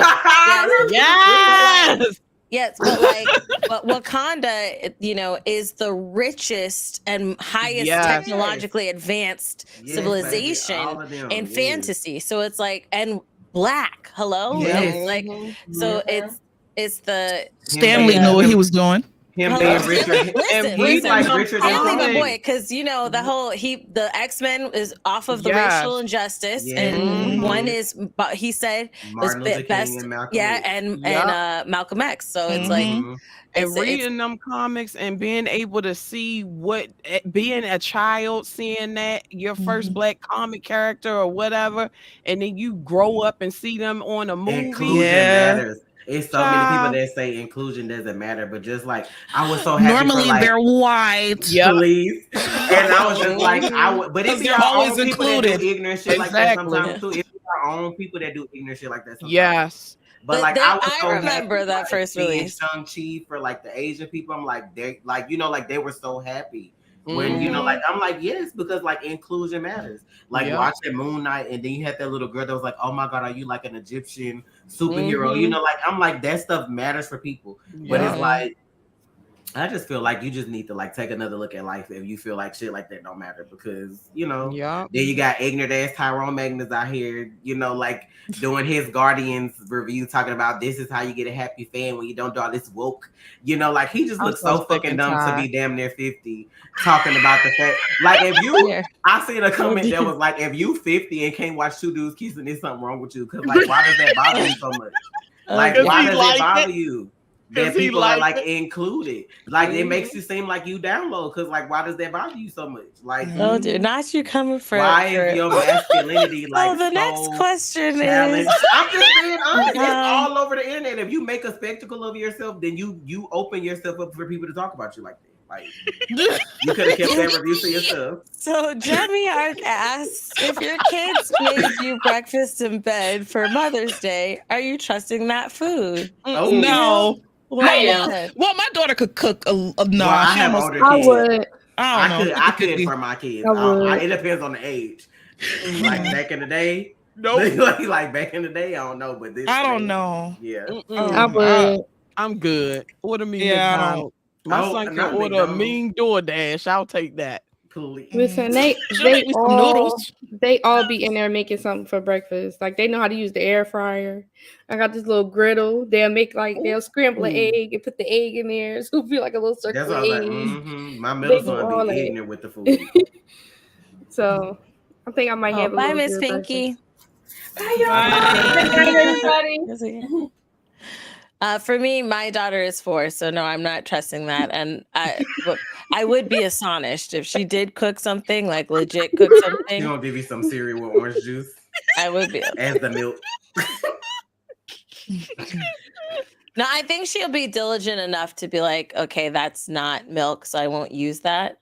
I still wouldn't trust it though, because she don't like washing her hands. She'll do it because I keep telling her to. But it's the fact that she used the bathroom and come out, and I'll be like, "Go wash your hands. Did you wash your hands?" She's like, "Well, I just want to hug you first." No, not when she does your hands. Go wash your hands.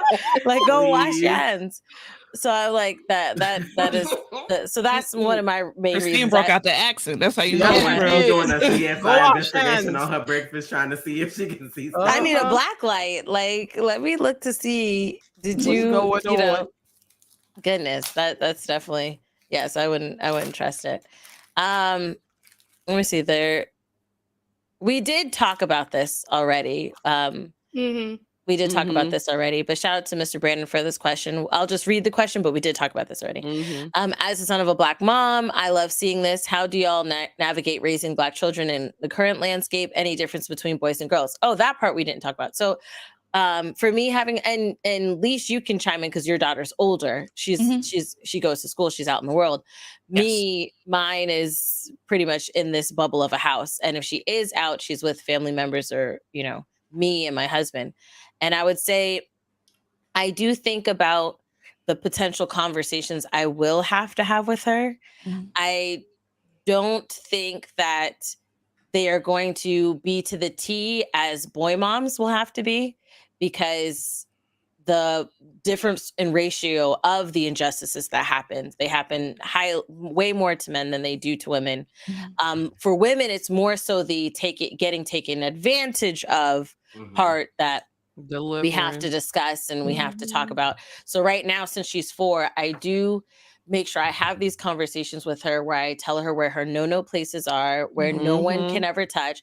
I'm like, if someone tells you, oh, it's our secret, I'll be like, listen, make sure you let mommy know. Mommy and daddy must always know. Anytime anybody says that they have a secret, they tell you, oh, don't tell, because that's the saying, don't tell your parents because they're going to get mad at you. I'm like, I promise we will never get mad at you. Always tell us if anybody touches you in any of those places, you tell us. So I used to tell her to say, don't touch me there, to like punch and run. But then I'm like, you don't want to punch them, just try to just run, because I don't want her to get snatched up or them try to retaliate in any type of way. I'm like, just run.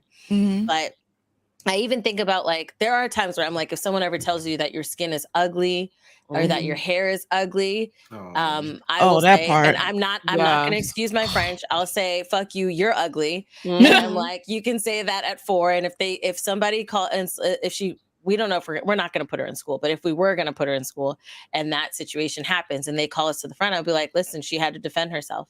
And I stand by what my daughter said, because it's not going to be the situation where you're going to be like, oh, she's going to get in trouble. And this other kid, no, that other kid is wrong. She had to defend herself. And mind you, if you voted for the governor, we're going to go in this. If you voted for the governor who decides that this is how you defend yourself by carrying without a license, then I don't want to hear your issue about my daughter saying the F words, your little nappy. I mean, sorry. You're not. We're in danger.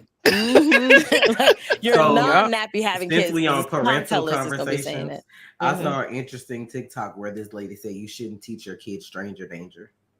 What? Because But the logic of it is kids won't think that the person they're talking to is a stranger if they seem nice. Because kids don't understand the definition of a stranger. So, you know, if somebody come up to me like, oh, can you help me do something with my dog? Or, you know, oh, I have candy. Like, you don't think of that person as somebody that's going to harm you or that's a stranger. So when you teach them stranger danger, is not really helping, because if the person doesn't come off like they're going to do anything wrong to you, then the kid is still going to like, you know, like do whatever anyway.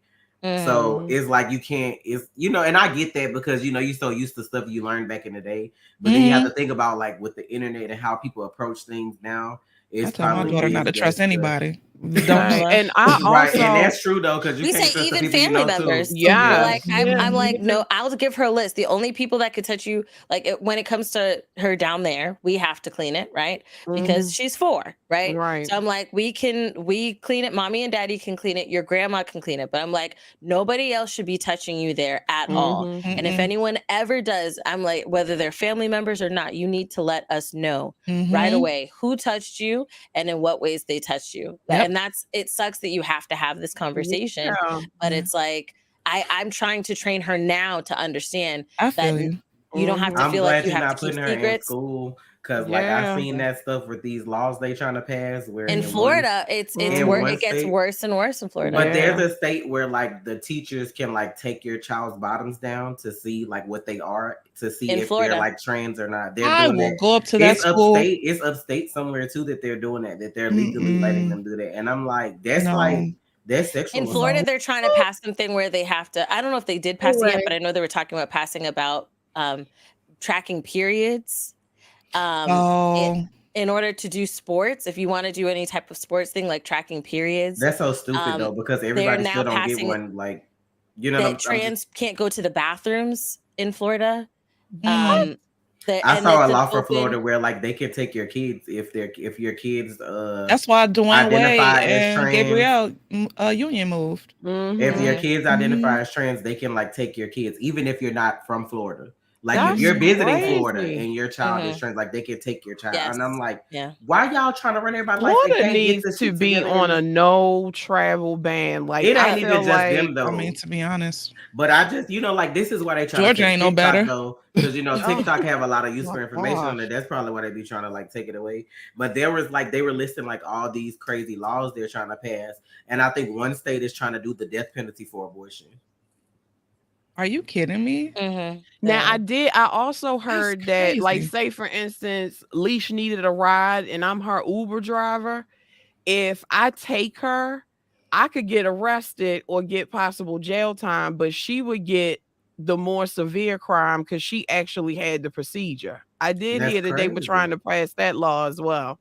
That's because they know that our population is declining because they refuse to give anybody any type of good job, and then housing, healthcare, and then I feel like the child thing. To be honest, I feel like the child thing is for trafficking because it is. The more children that are there that they take to like social services or that are unwanted or whatever, that's just children. There's a rise in those box. They have, you know, the little baby box that they have at like certain places where if a woman doesn't want, if a woman doesn't want her kid, she just puts it in the little box. There's like, they're building more and more of them because they understand that we can't take care of kids, but they still need those bodies because essentially, you know, they need workers. So if they, so it's a whole thing. Crazy. And I'm like, it's amazing how so many other countries function without all this bullshit we do in the US, but they want to say that we the greatest, freest country in the world. And I'm like, only if you're a Wahite.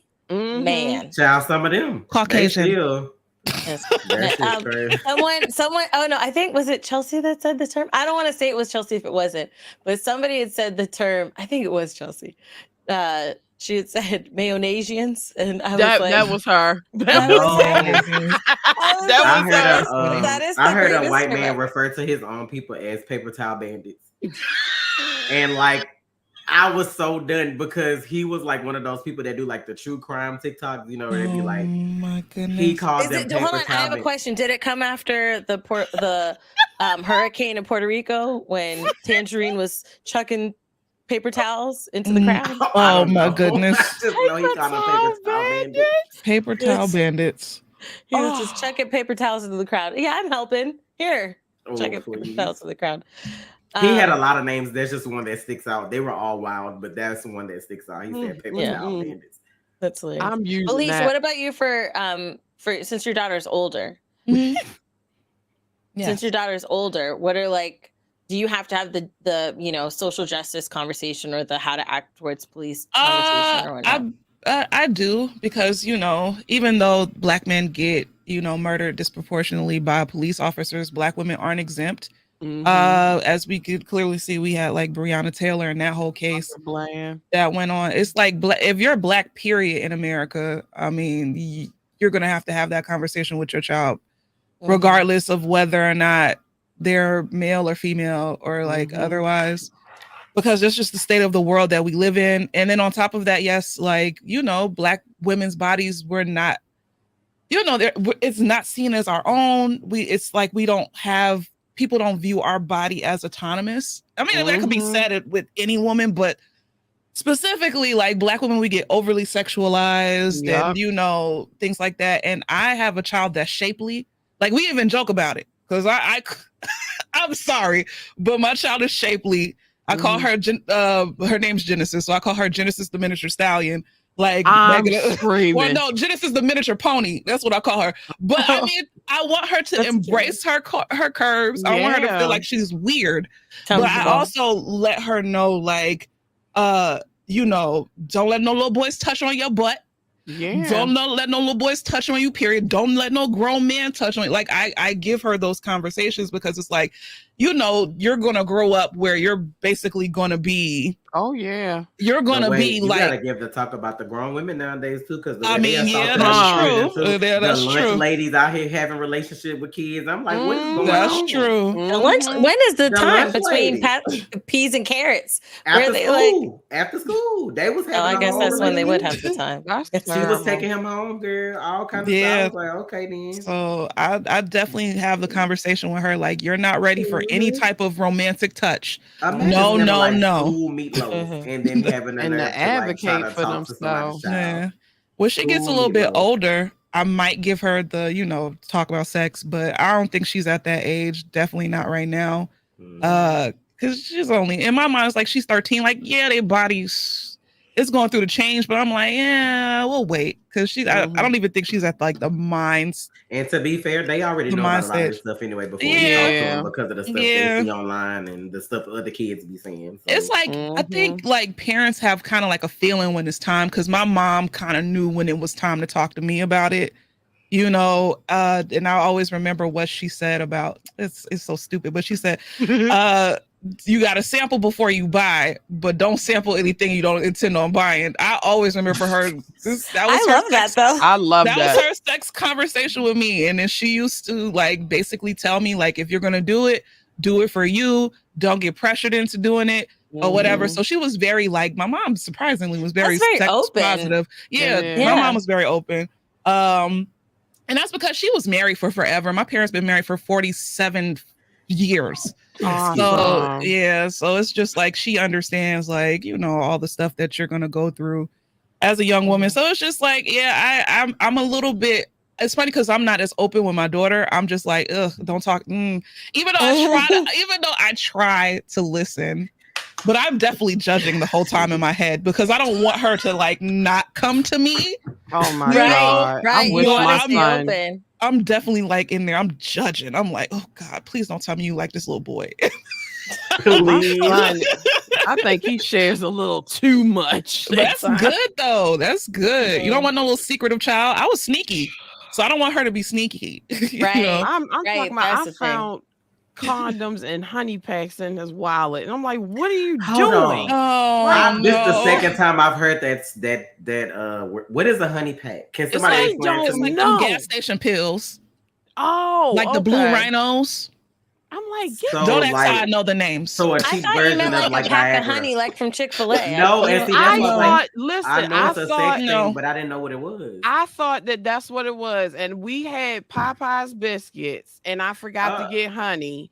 Oh no! And he said, "Ma, can you get my my permit?" Because we were signing up for his driver's test. And I'm like, well, I'm gonna eat these biscuits. And I was like, oh, you got honey in your wallet. He was like, no. Oh my God. Don't eat that.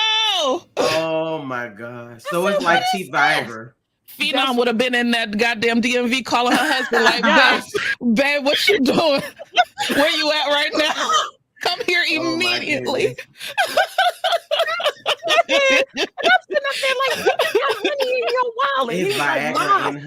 Why does he have that? He's a teenager. Exactly. He said somebody gave it to him, and he was going to give it to my husband because he didn't know what to do he was with gonna it. give it to Dad. Because he was like, I don't know what to do with this. He said I was going to ask him what it was, but how old is he?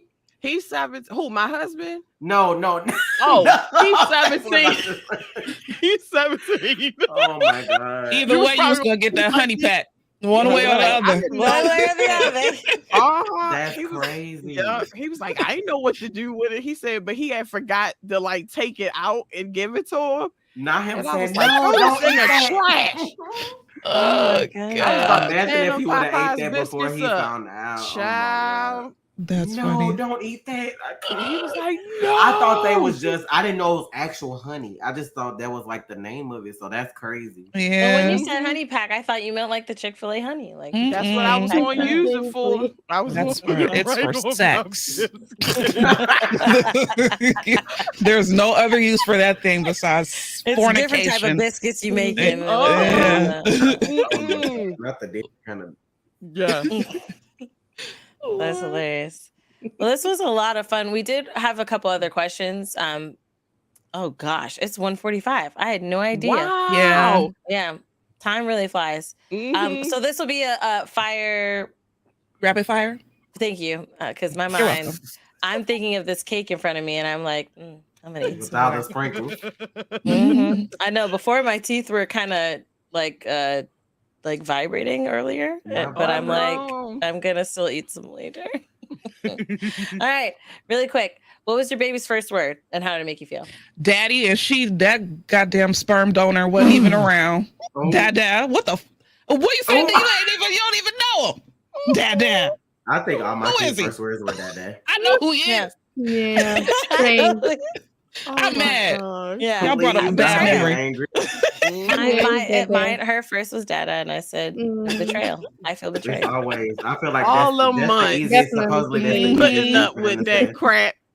I had the rash. You gonna say his name first? Yep. I got you. Think that's something. This was a question from Dunham. Did you all want to be parents, and was it like what you thought? I did want to be parents, like Phenom. I wanted a football team. I wanted to have 5 kids, and then I had the one, and I was like, yeah, I don't think I want to have another. I do swim in and out between getting another one because my husband does want to try for a boy. So we were thinking about it. Then we had this conversation, so I'm gonna need maybe another 30 days before I think about it again. That's fair. But yeah, thinking about that rash, right? Was it what I thought it would be? No, but there are better. There's like it's better than I thought it was going to be, and it's worse than I thought it was going to be as well. Yeah. In moments, it got its ups and downs, but it's still worth it in the end.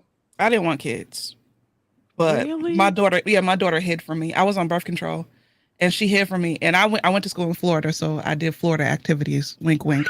In college, yeah. So top party schools for a reason. Yeah. So I remember I had like one night I was just partying, and I just couldn't. I didn't feel good like for like a week. I'm like, what's wrong with me? Like I couldn't eat. Every time I was hungry, I would eat 2 bites. Couldn't finish. Right. Yeah. So I remember I was on the phone with my mom. And she was like, I was telling her, I was like, Mom, something wrong with me. I was like, every time I'm hungry, but every time I eat, I can't eat. And then my grandma was in the car with her. And she said, oh, Leesh might be pregnant. And I'm like, I ain't pregnant. I'm on birth control. So eventually I was just like, you know what? Let me go see. So I went and I was 3 to 4 months pregnant. Wow. 4 months? Mm-hmm. She hid for me. She hid for me. There. Yep. So I was like, I heard the heartbeat. I saw the legs and the arms moving. I was like, I guess I'm having a baby. It was like no more partying in there. Yeah. I was like, when I saw her, I was just like, I knew she was supposed to be here. So, wow. But then after that, I got on the IUD. It's blocking my ovaries. Okay, block the ovaries. Good. Listen.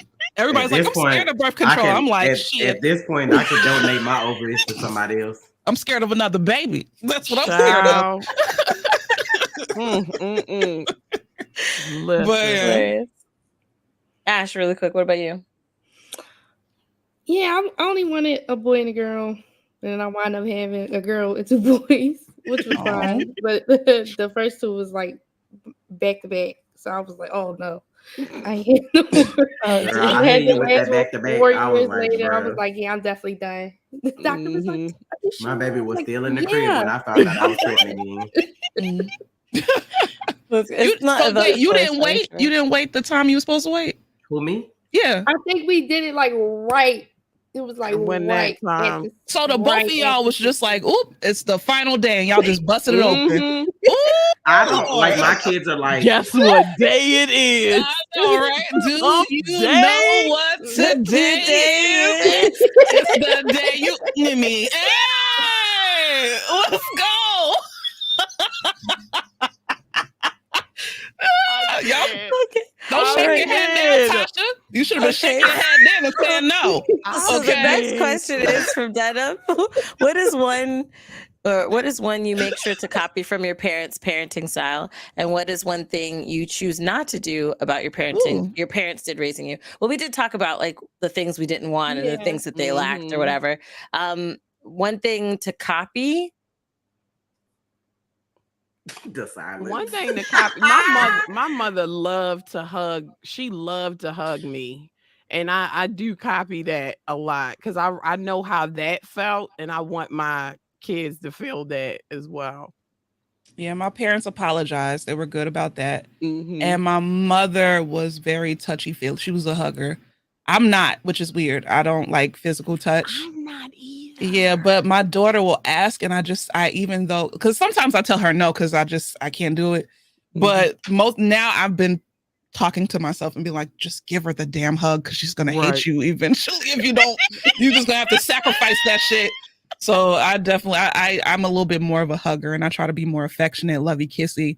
But one thing I don't is the yelling. My parents, they didn't know how to express themselves when they were highly emotional without yelling and tearing each other down and their kids. And they always went below the belt. And so I just make sure that I don't do that with her. Like I could speak to her like she's sensible. So yeah. Now Christine's still over there in the same pose. I know. Like a thing to copy. My mother wasn't. The things that you guys are saying that you would copy are the things that I do to her now. That I'm like, I want that when she's older, her child will be like, oh, I love these things, and she'd be like, oh, that's what my mom always did. Right. Something that my parents did that I would want to copy. I guess the only thing would be like sharing video games with us when we were younger, and we do that now. So I will say that's I found something. Video games. It is sad. It's harder sad, for me because, like I said, I was raised by my grandparents, so they were like much older. So it wasn't like I could do a lot of stuff. Like we was a church house, and like 3 times a week, it was like, bro, like. Me too. Yeah, because you had 2 all times the a stuff. week. Yeah, like you had choir rehearsal, whatever kind of meeting you had, and you got church on Sunday, sometimes twice on Sunday. I'm like, twice on Sundays, and then we did Wednesday nights. But it's just like I felt like me and my grandmother got closer after my grandfather died because it was just like me and her in the house together. So I feel like I went from like I did not like my grandma because I felt like she was mean, but it was just her being protective because she had been through so much stuff. And then it's like when he died, I kind of we spent more time together and we talked more, so I kind of understood her point of view more for certain things because like she was very conservative, like we went to church a lot. So like soon as my granddaddy died, she was like, oh, like you could go ahead and get on the pill, like that kind of thing. Like I'm like, my grandma asked me to get on birth control. Look, I'm over here like, but like she was just on some shit. Like she was still working, and it was just me and her. And she knew I had a boyfriend, so it was just on some shit like to keep you from getting pregnant. It's just it was a logical decision. So she did a lot of things that surprised me. Like I'll never forget, like when I got my period, she just like calmly went in the room and grabbed like pads and was like, "This is what's going on," because I thought I was dying. Again. It was horrible because it was just like you wake up on a Saturday morning. I'm just thankful it didn't happen at school. Yeah. Right. But like, right. you know, like That's woke the up Saturday worst. morning and I looked down, I'm like, what? Like, what is going on? That Like, it is feel the like somebody worst. stabbing me and there's blood. Help. Like, it's just Right? like, That, like you feel like you're dying. yeah. Yeah. So it was that's my girl now. Like, there's just, we inseparable now. That's sweet. That's cute. Like I do feel like I have a better relationship with my mother now. And there was a show that I watched that really made me kind of understand her mindset. It was on Netflix, or it is on Netflix. It's a Netflix original series. It's called Made. I recommend every mother watch this movie. And it has Anika Noni Rose is in it as well. And this girl that the main chick, I don't really know her name, but it's a great, great show.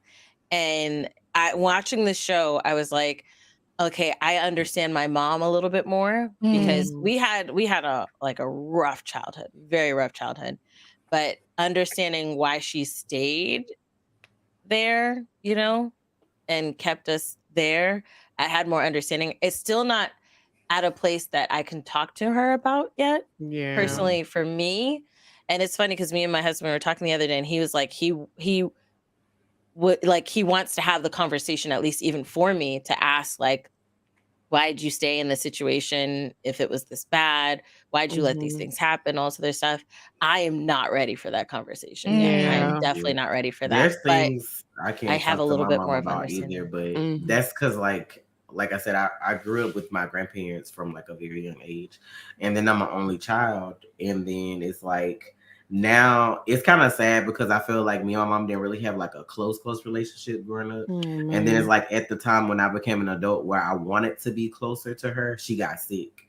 So like she's still alive, but she's sick. Like it's like there's not a lot of stuff that like we can do now because she had like a stroke.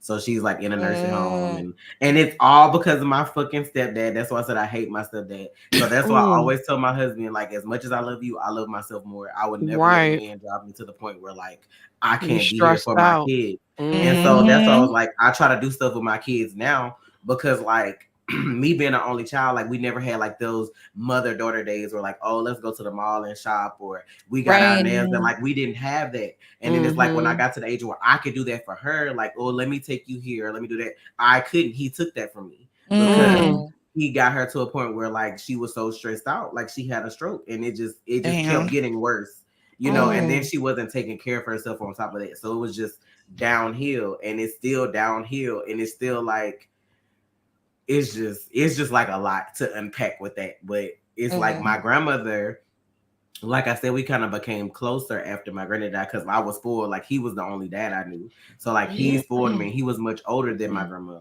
So like when he died, it's like we didn't have anybody else but each other. So we had no choice but to really kind of get close. And then I kind of understood more so, like how she was brought up because she was in more of the country of Mississippi than I was. So, it's just her sister basically raised her. She had 4 kids. Her sister had like 13. That was back in the day when motherfuckers having 13 kids. Goodness. It's like, it was like a lot. So once I started to talk to her more and understand stuff more, then it's like, because old people aren't as progressive sometimes. They're not. Like even though my grandma's from the country, like I have a cousin that's married, like he married like a man, and like his mom didn't go to his wedding, but like my grandma told her, you're wrong for that. Like she was like, at the end of the day, if you don't agree with it, that's still your child. Like, why would you not go to his wedding? I'm looking at my grandma like she's 70 something, almost 80 years old, and I'm like, if she thinking like that, like how you not thinking like that? Like that, like so I appreciate, like the stuff, and I'm pretty sure like things we've said and done with her have also influenced the way she thinks about stuff. But I could just say I can appreciate the type of person she is, and that we have like a close relationship because I don't have that with my mom. But can I piggyback on what you said? Because a lot of the time, and it's gonna be real quick because I know it's almost 2:00 in the morning, but a lot of the times the reason why I look back and I not necessarily forgive a lot of the stuff that my parents did, or like my grandma, because my grandma was kind of mean, my dad's mom. It's almost like we're not far removed from slavery and from segregation. Like my parents were my parents were kids when Martin Luther King Jr. was assassinated. Right. So the South was still very much segregated around that time. My grandmother, thank God, her father owned land, but his father was a slave. So it's just like a lot of the time, like I think especially with Black people, a lot of our love comes from a place of trauma. Yeah. And that's passed down through generations. So I could look back and I could be like, you know what? My grandma responded the way that she did. I know she cares, but she couldn't afford to be kind because of the time that she was raised in. Yeah. So it was just like, you know, does this still grind my gears? Do I still have some sort of something against her? A little bit, because she used to hurt my feelings. I was a fat child. Yeah. Okay. Oh my God. I don't eat Twinkies to this day because she cussed me out because I ate 2 Twinkies back to back. But I was a little fat baby. I just wanted my Twinkies. You know, so it's just like, I don't know. Like I look at that and I'm like, yeah, as far as like when it comes to older people, I could give them just a smidgen, a little bit of grace. Yeah. And it's more so you have to do it for yourself too. Like, you know, you got to kind of have to not hold on to that stuff. Because I always tell my husband that I don't like people who become the villains of their own story. Like, if you know you were treated this way and this affected you like this, why would you do that to somebody else? Right. And I just that really bothers me. And I'm just like, you have to do hurt better people, than what you were. hurt people. Right. But it's like, at some point you have to look in the mirror and be like, it's me. Like, it's not everybody else, it's me. Like, it can't always be everybody saying I'm the problem. I'm the problem. And I need to like look at myself and see what it is. So that's why I've tried to like be better as a person. I think that kind of goes back to basically where this conversation has kept going about parenting. I think the seeds that we plant into our children grows. And when they get older, they're still affected by this thing. And I think like the aspect of apologizing to your children, I think that alone goes a long way because they learn accountability. Yep. And they learn that it's okay for you to mess up, that it's okay to make a mistake, apologize, and move forward. So many people cannot get over things now. So many people hold grudges, cannot admit that they are wrong, and they will take that to their grave. And will vehemently just like defend this thing when they know they're wrong. They've been exposed for being wrong, and they just cannot admit it. It's I think it affects maturity. It affects so many things. And then the interactions that those people that have those damages do, that damage affects somebody. And what do you have? People who are scorned by this person, and then they put that into their children. It just becomes this domino effect, you know? So I do feel like I love the conversations that we're having, and I love the direction that this has been going. And I think that at least when our kids go out into the world, and well, some of your kids are older already, right? So they're already out.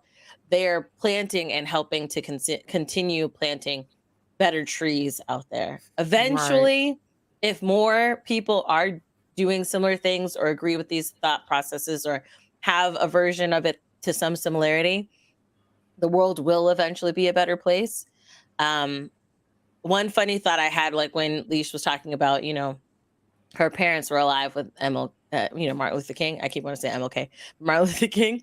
And then before them, like before you said your great grandpa was a slave, right? And I thought to my mom, y'all in Jamaica, what was your excuse? Like, well, I mean, they had their own little version of stuff. Yeah, they did. They had the occupation or whatnot. But now she's saying that her daddy might be Irish, like a white man. And so I don't know what to do with that. But nonetheless, like, oh my goodness. Like, now we're good. It's just look, everybody got their thing. The Irish had their thing too. You gotta look at it. Look on to your 23andMe. But yeah, I do like now I can have certain conversations with her. I can't have like the deep, and that's on me right now. I'm not ready to, and that's okay, ask her why yet. Yeah. I think I will eventually get there. But I will say that it did make me the person that I am. The things that I parent my daughter how I wanted to be parented. I wanted to have the huggy, lovey-dovey, hugging all the time type of person. That I want her to be built up. I don't want to break her down. I don't want her to feel less than in any way. I want her to feel empowered, and that matters to me. So, yeah. So Mr. Moonman asks, how's everybody doing? Also, happy Mother's Day. I'm good. I'm good. I'm a little hungry. I'm blessed. Tired. I think I can say with confidence that I'm about to be a new homeowner, me and my husband. Yeah. So I'm very, baby, that process was stressful. You heard it's me? A like long process, we've been dealing long. with it for like 2-3 months. So it's like I'm tired Wow. I was tired of being stressed. When I got that congratulations email, I was like, thank you, Lord, because I'm tired. Like, I'm like, my edge is getting thin. I'm like, please. Not the edges. So, yes, I'm so happy. So, that's why, look, my cupboards are bare behind me because we packed. That's okay. Hey, that's going to your new space. Yes, I'm ready. Yes. I'm ready to lock my door and be like, do not disturb. Sebastian asked, when was the first time you wanted to? He said, I think, choke your kid in the throat. Chop. I think. Wait. Chop your kid in the throat. Yeah, chop your kid in the throat. When my daughter said that I dressed like a Pokemon trainer the other day. I thought you said you thought it was cute. I mean, I did think it was cute, but it was a good roast. So I'm like, damn. I'm gonna tell you this one time that sticks out in my mind. It was a good roast. My son, that's the oldest now. At the time that I was pregnant with the youngest one, so maybe that was 7 years ago. So like I've grown. Look, I've grown.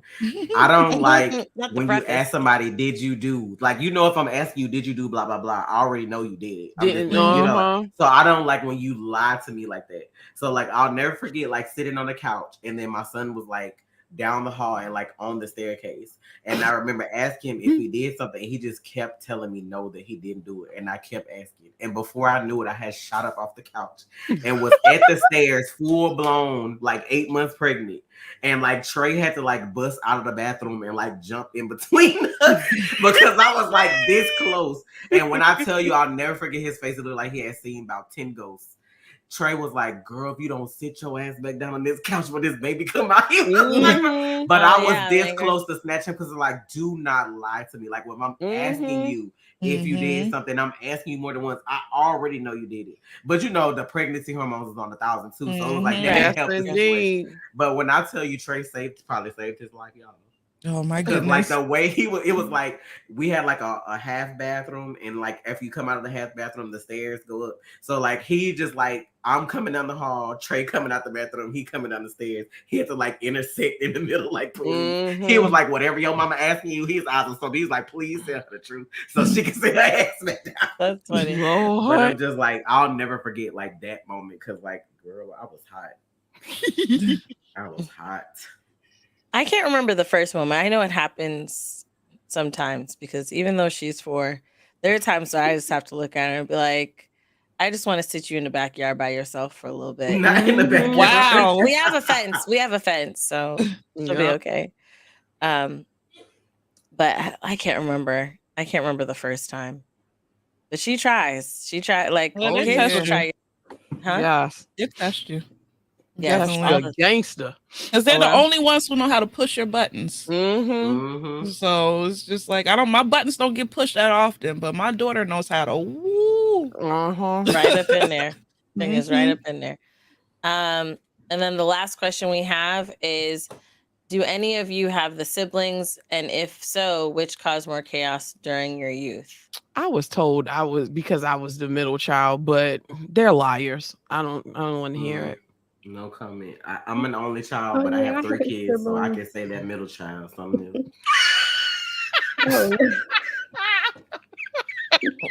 That one is something else, honey. My mama a middle child, and she definitely has like a victim type of syndrome thingy thing. Victims. Yeah, everybody's against her. Nobody wants to be around her. Oh, nobody loved me. I was the middle child out of 5 girls. And look, with me, I got away with stuff because they was too busy trying to monitor the oldest and too busy trying to monitor the youngest. So I was just incognito. I was just sitting in the back watching everybody else get in trouble or doing my own little thing. So I was good. It's just me and my brother, but we're 10 years apart. He's older, so I was basically raised as an only child, but I was definitely the wild child. Like my brother's very stoic, doesn't really get easily excitable. When he does, it's like a chaos. Yeah, I was the chaos. I'm the one who did the most. But yeah, my brother's like, he's real, like he's like I say he's like an NPC.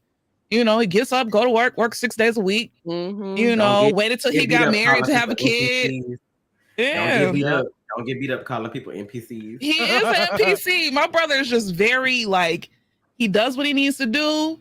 He's a good dude at the end of the day, and that's it. He just goes to work and take care of his family. That's it. Yeah, I was very like I'm not going to lie, I was hard. Like I was the type of person, like my sister was waiting the end of the day to get the ice cream cone for the ice cream truck, and I wait until she get her sprinkles on there, and I just like slap it out of her hand. Like I would do stuff like that, and then I was sneaky, like the stuff that I would tell my dad. I was a terrorist, and I was talking to my dad the other day, and he was like, it was a rumor that you used to sell drugs. And I said, I did. And he was like, what?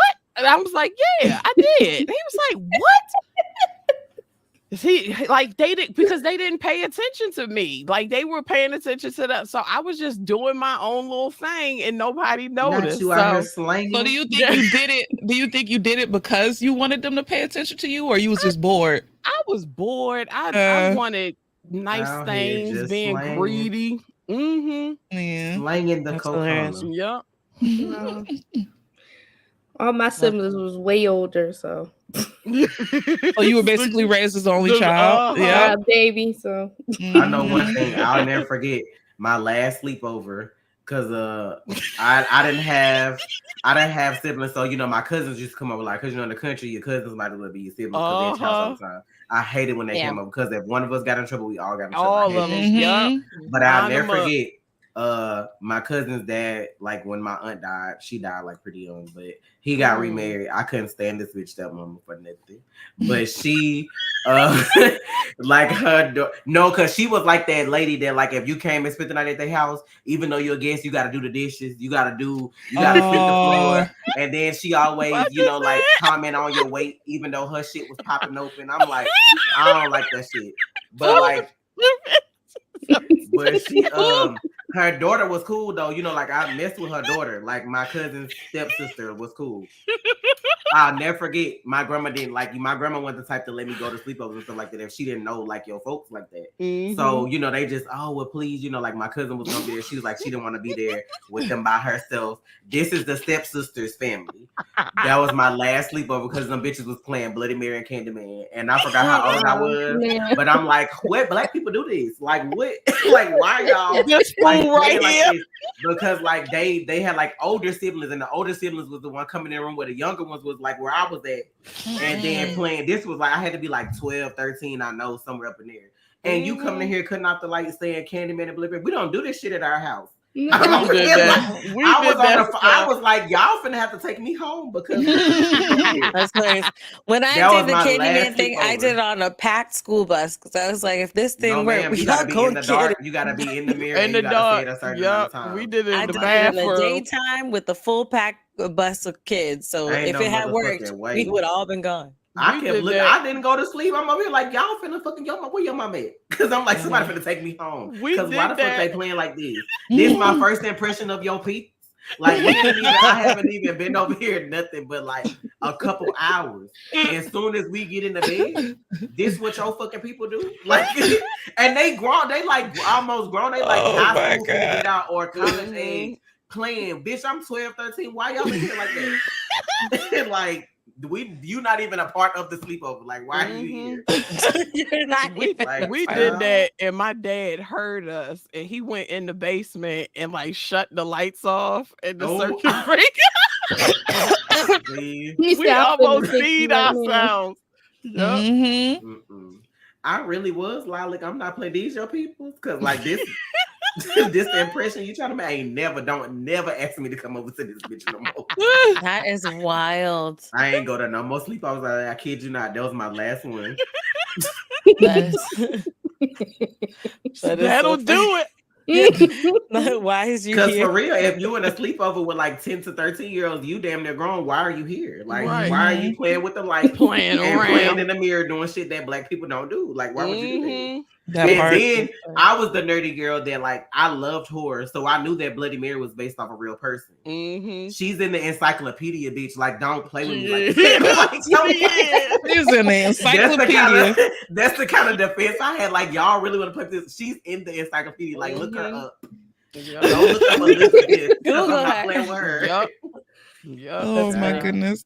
That's funny. But this has been an amazing night. Thank you guys so much. Thank you, our panelists that have been here.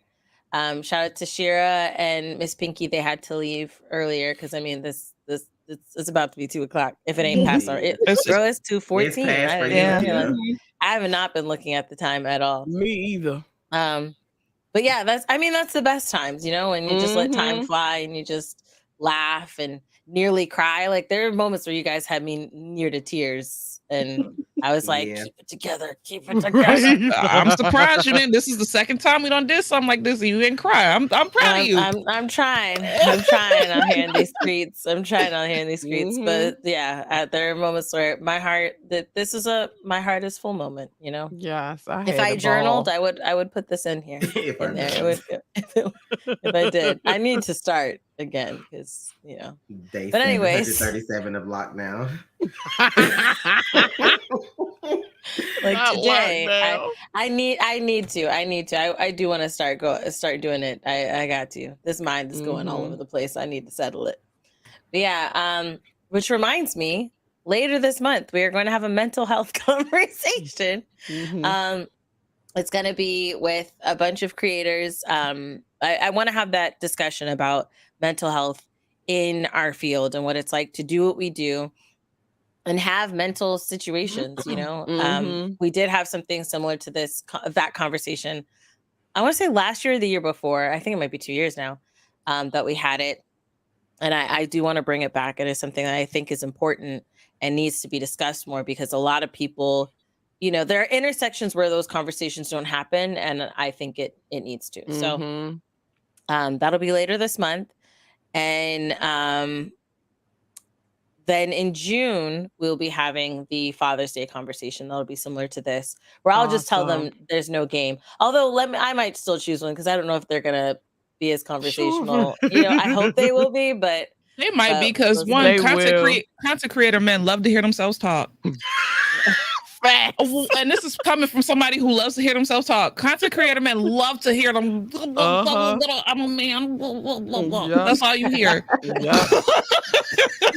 No, but this is what I like. Love you. Who's gonna be on there? I'm talking mess, and I don't even know who goes. Right? I don't know, like.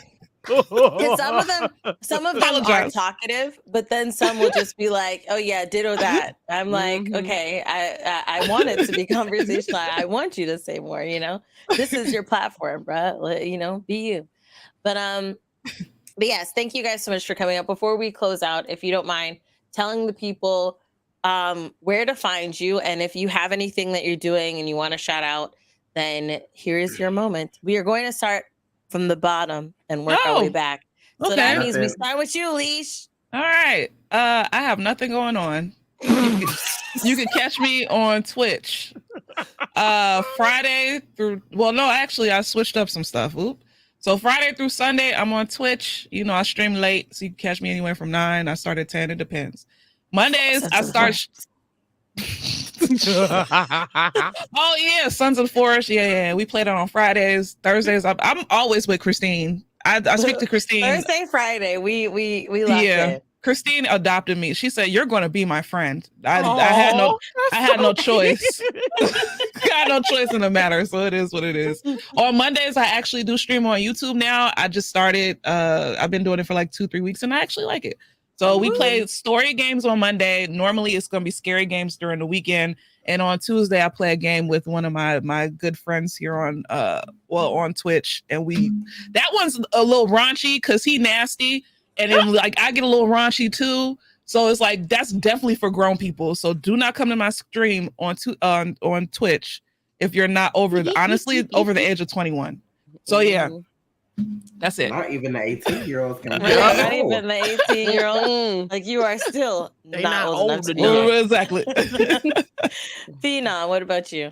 I do not have anything for myself personally coming up. I do have some events for Screen Reaper. So if you are into horror, we are going to be doing horror panels, movie trailer reviews.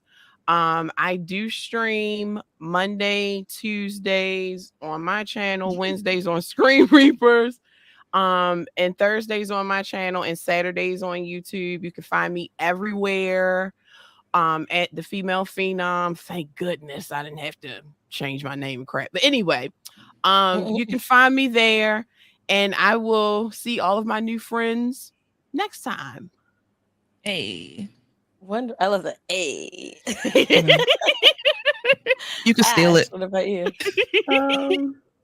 I have nothing going on really. But I do stream on Twitch. You can find me at Allure1. You can also find me on Instagram, Ash4_ then Allure. The same for Twitter and TikTok. But I just started kind of posting on YouTube, so seeing how that goes. But yeah, that's about it. Hey. Yeah. There you go. All right. And Tasha. Where do I start? If you like reactions, anime, K-drama, that kind of thing, trailer reactions, you can find me at Married2TheReal. Me and my husband have that channel together. I do stream. I can't really give you a schedule. I ain't gonna even lie to y'all. I just know I'm normally live every Friday on Twitch. My Twitch is just Tasha Gaming, which Christine thought my name was just Asha.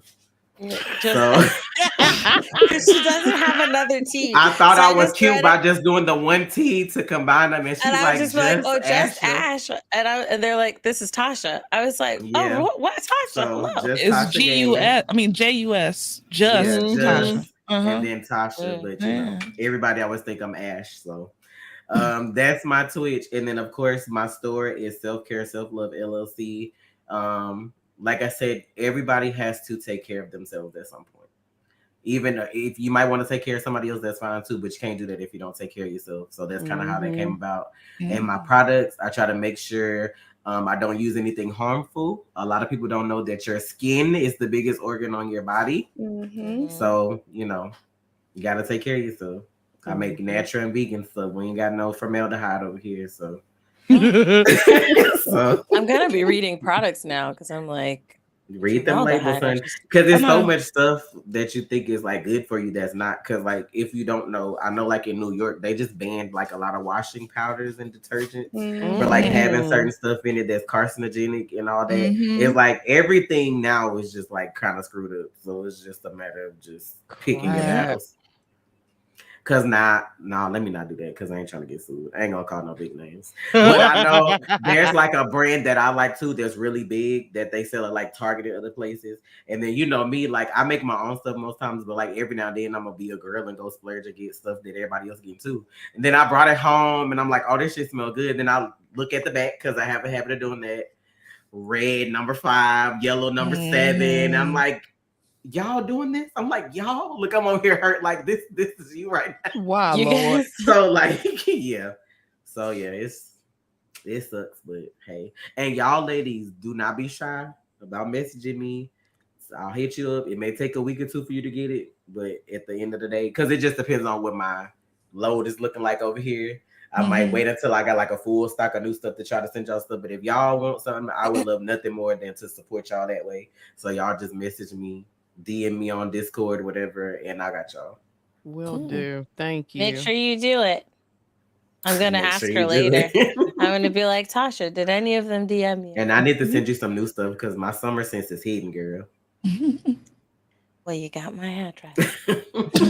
So, thank you guys so much for coming through and joining our conversation. Those who have been watching and stayed with us throughout the stream, we greatly, 3 hours and 50, it's about to be a 4-hour stream. Thank you guys so much for spending this time with us. And I do hope that those watching, had something that they took away from the stream, whether it was just enjoyment, whether it was camaraderie or relatability. I did see some people who were like sharing their answers. The other mothers were sharing their answers to some of the questions. And that was really, really great. So I really appreciate you guys, and I will be streaming tomorrow. We're playing Grounded.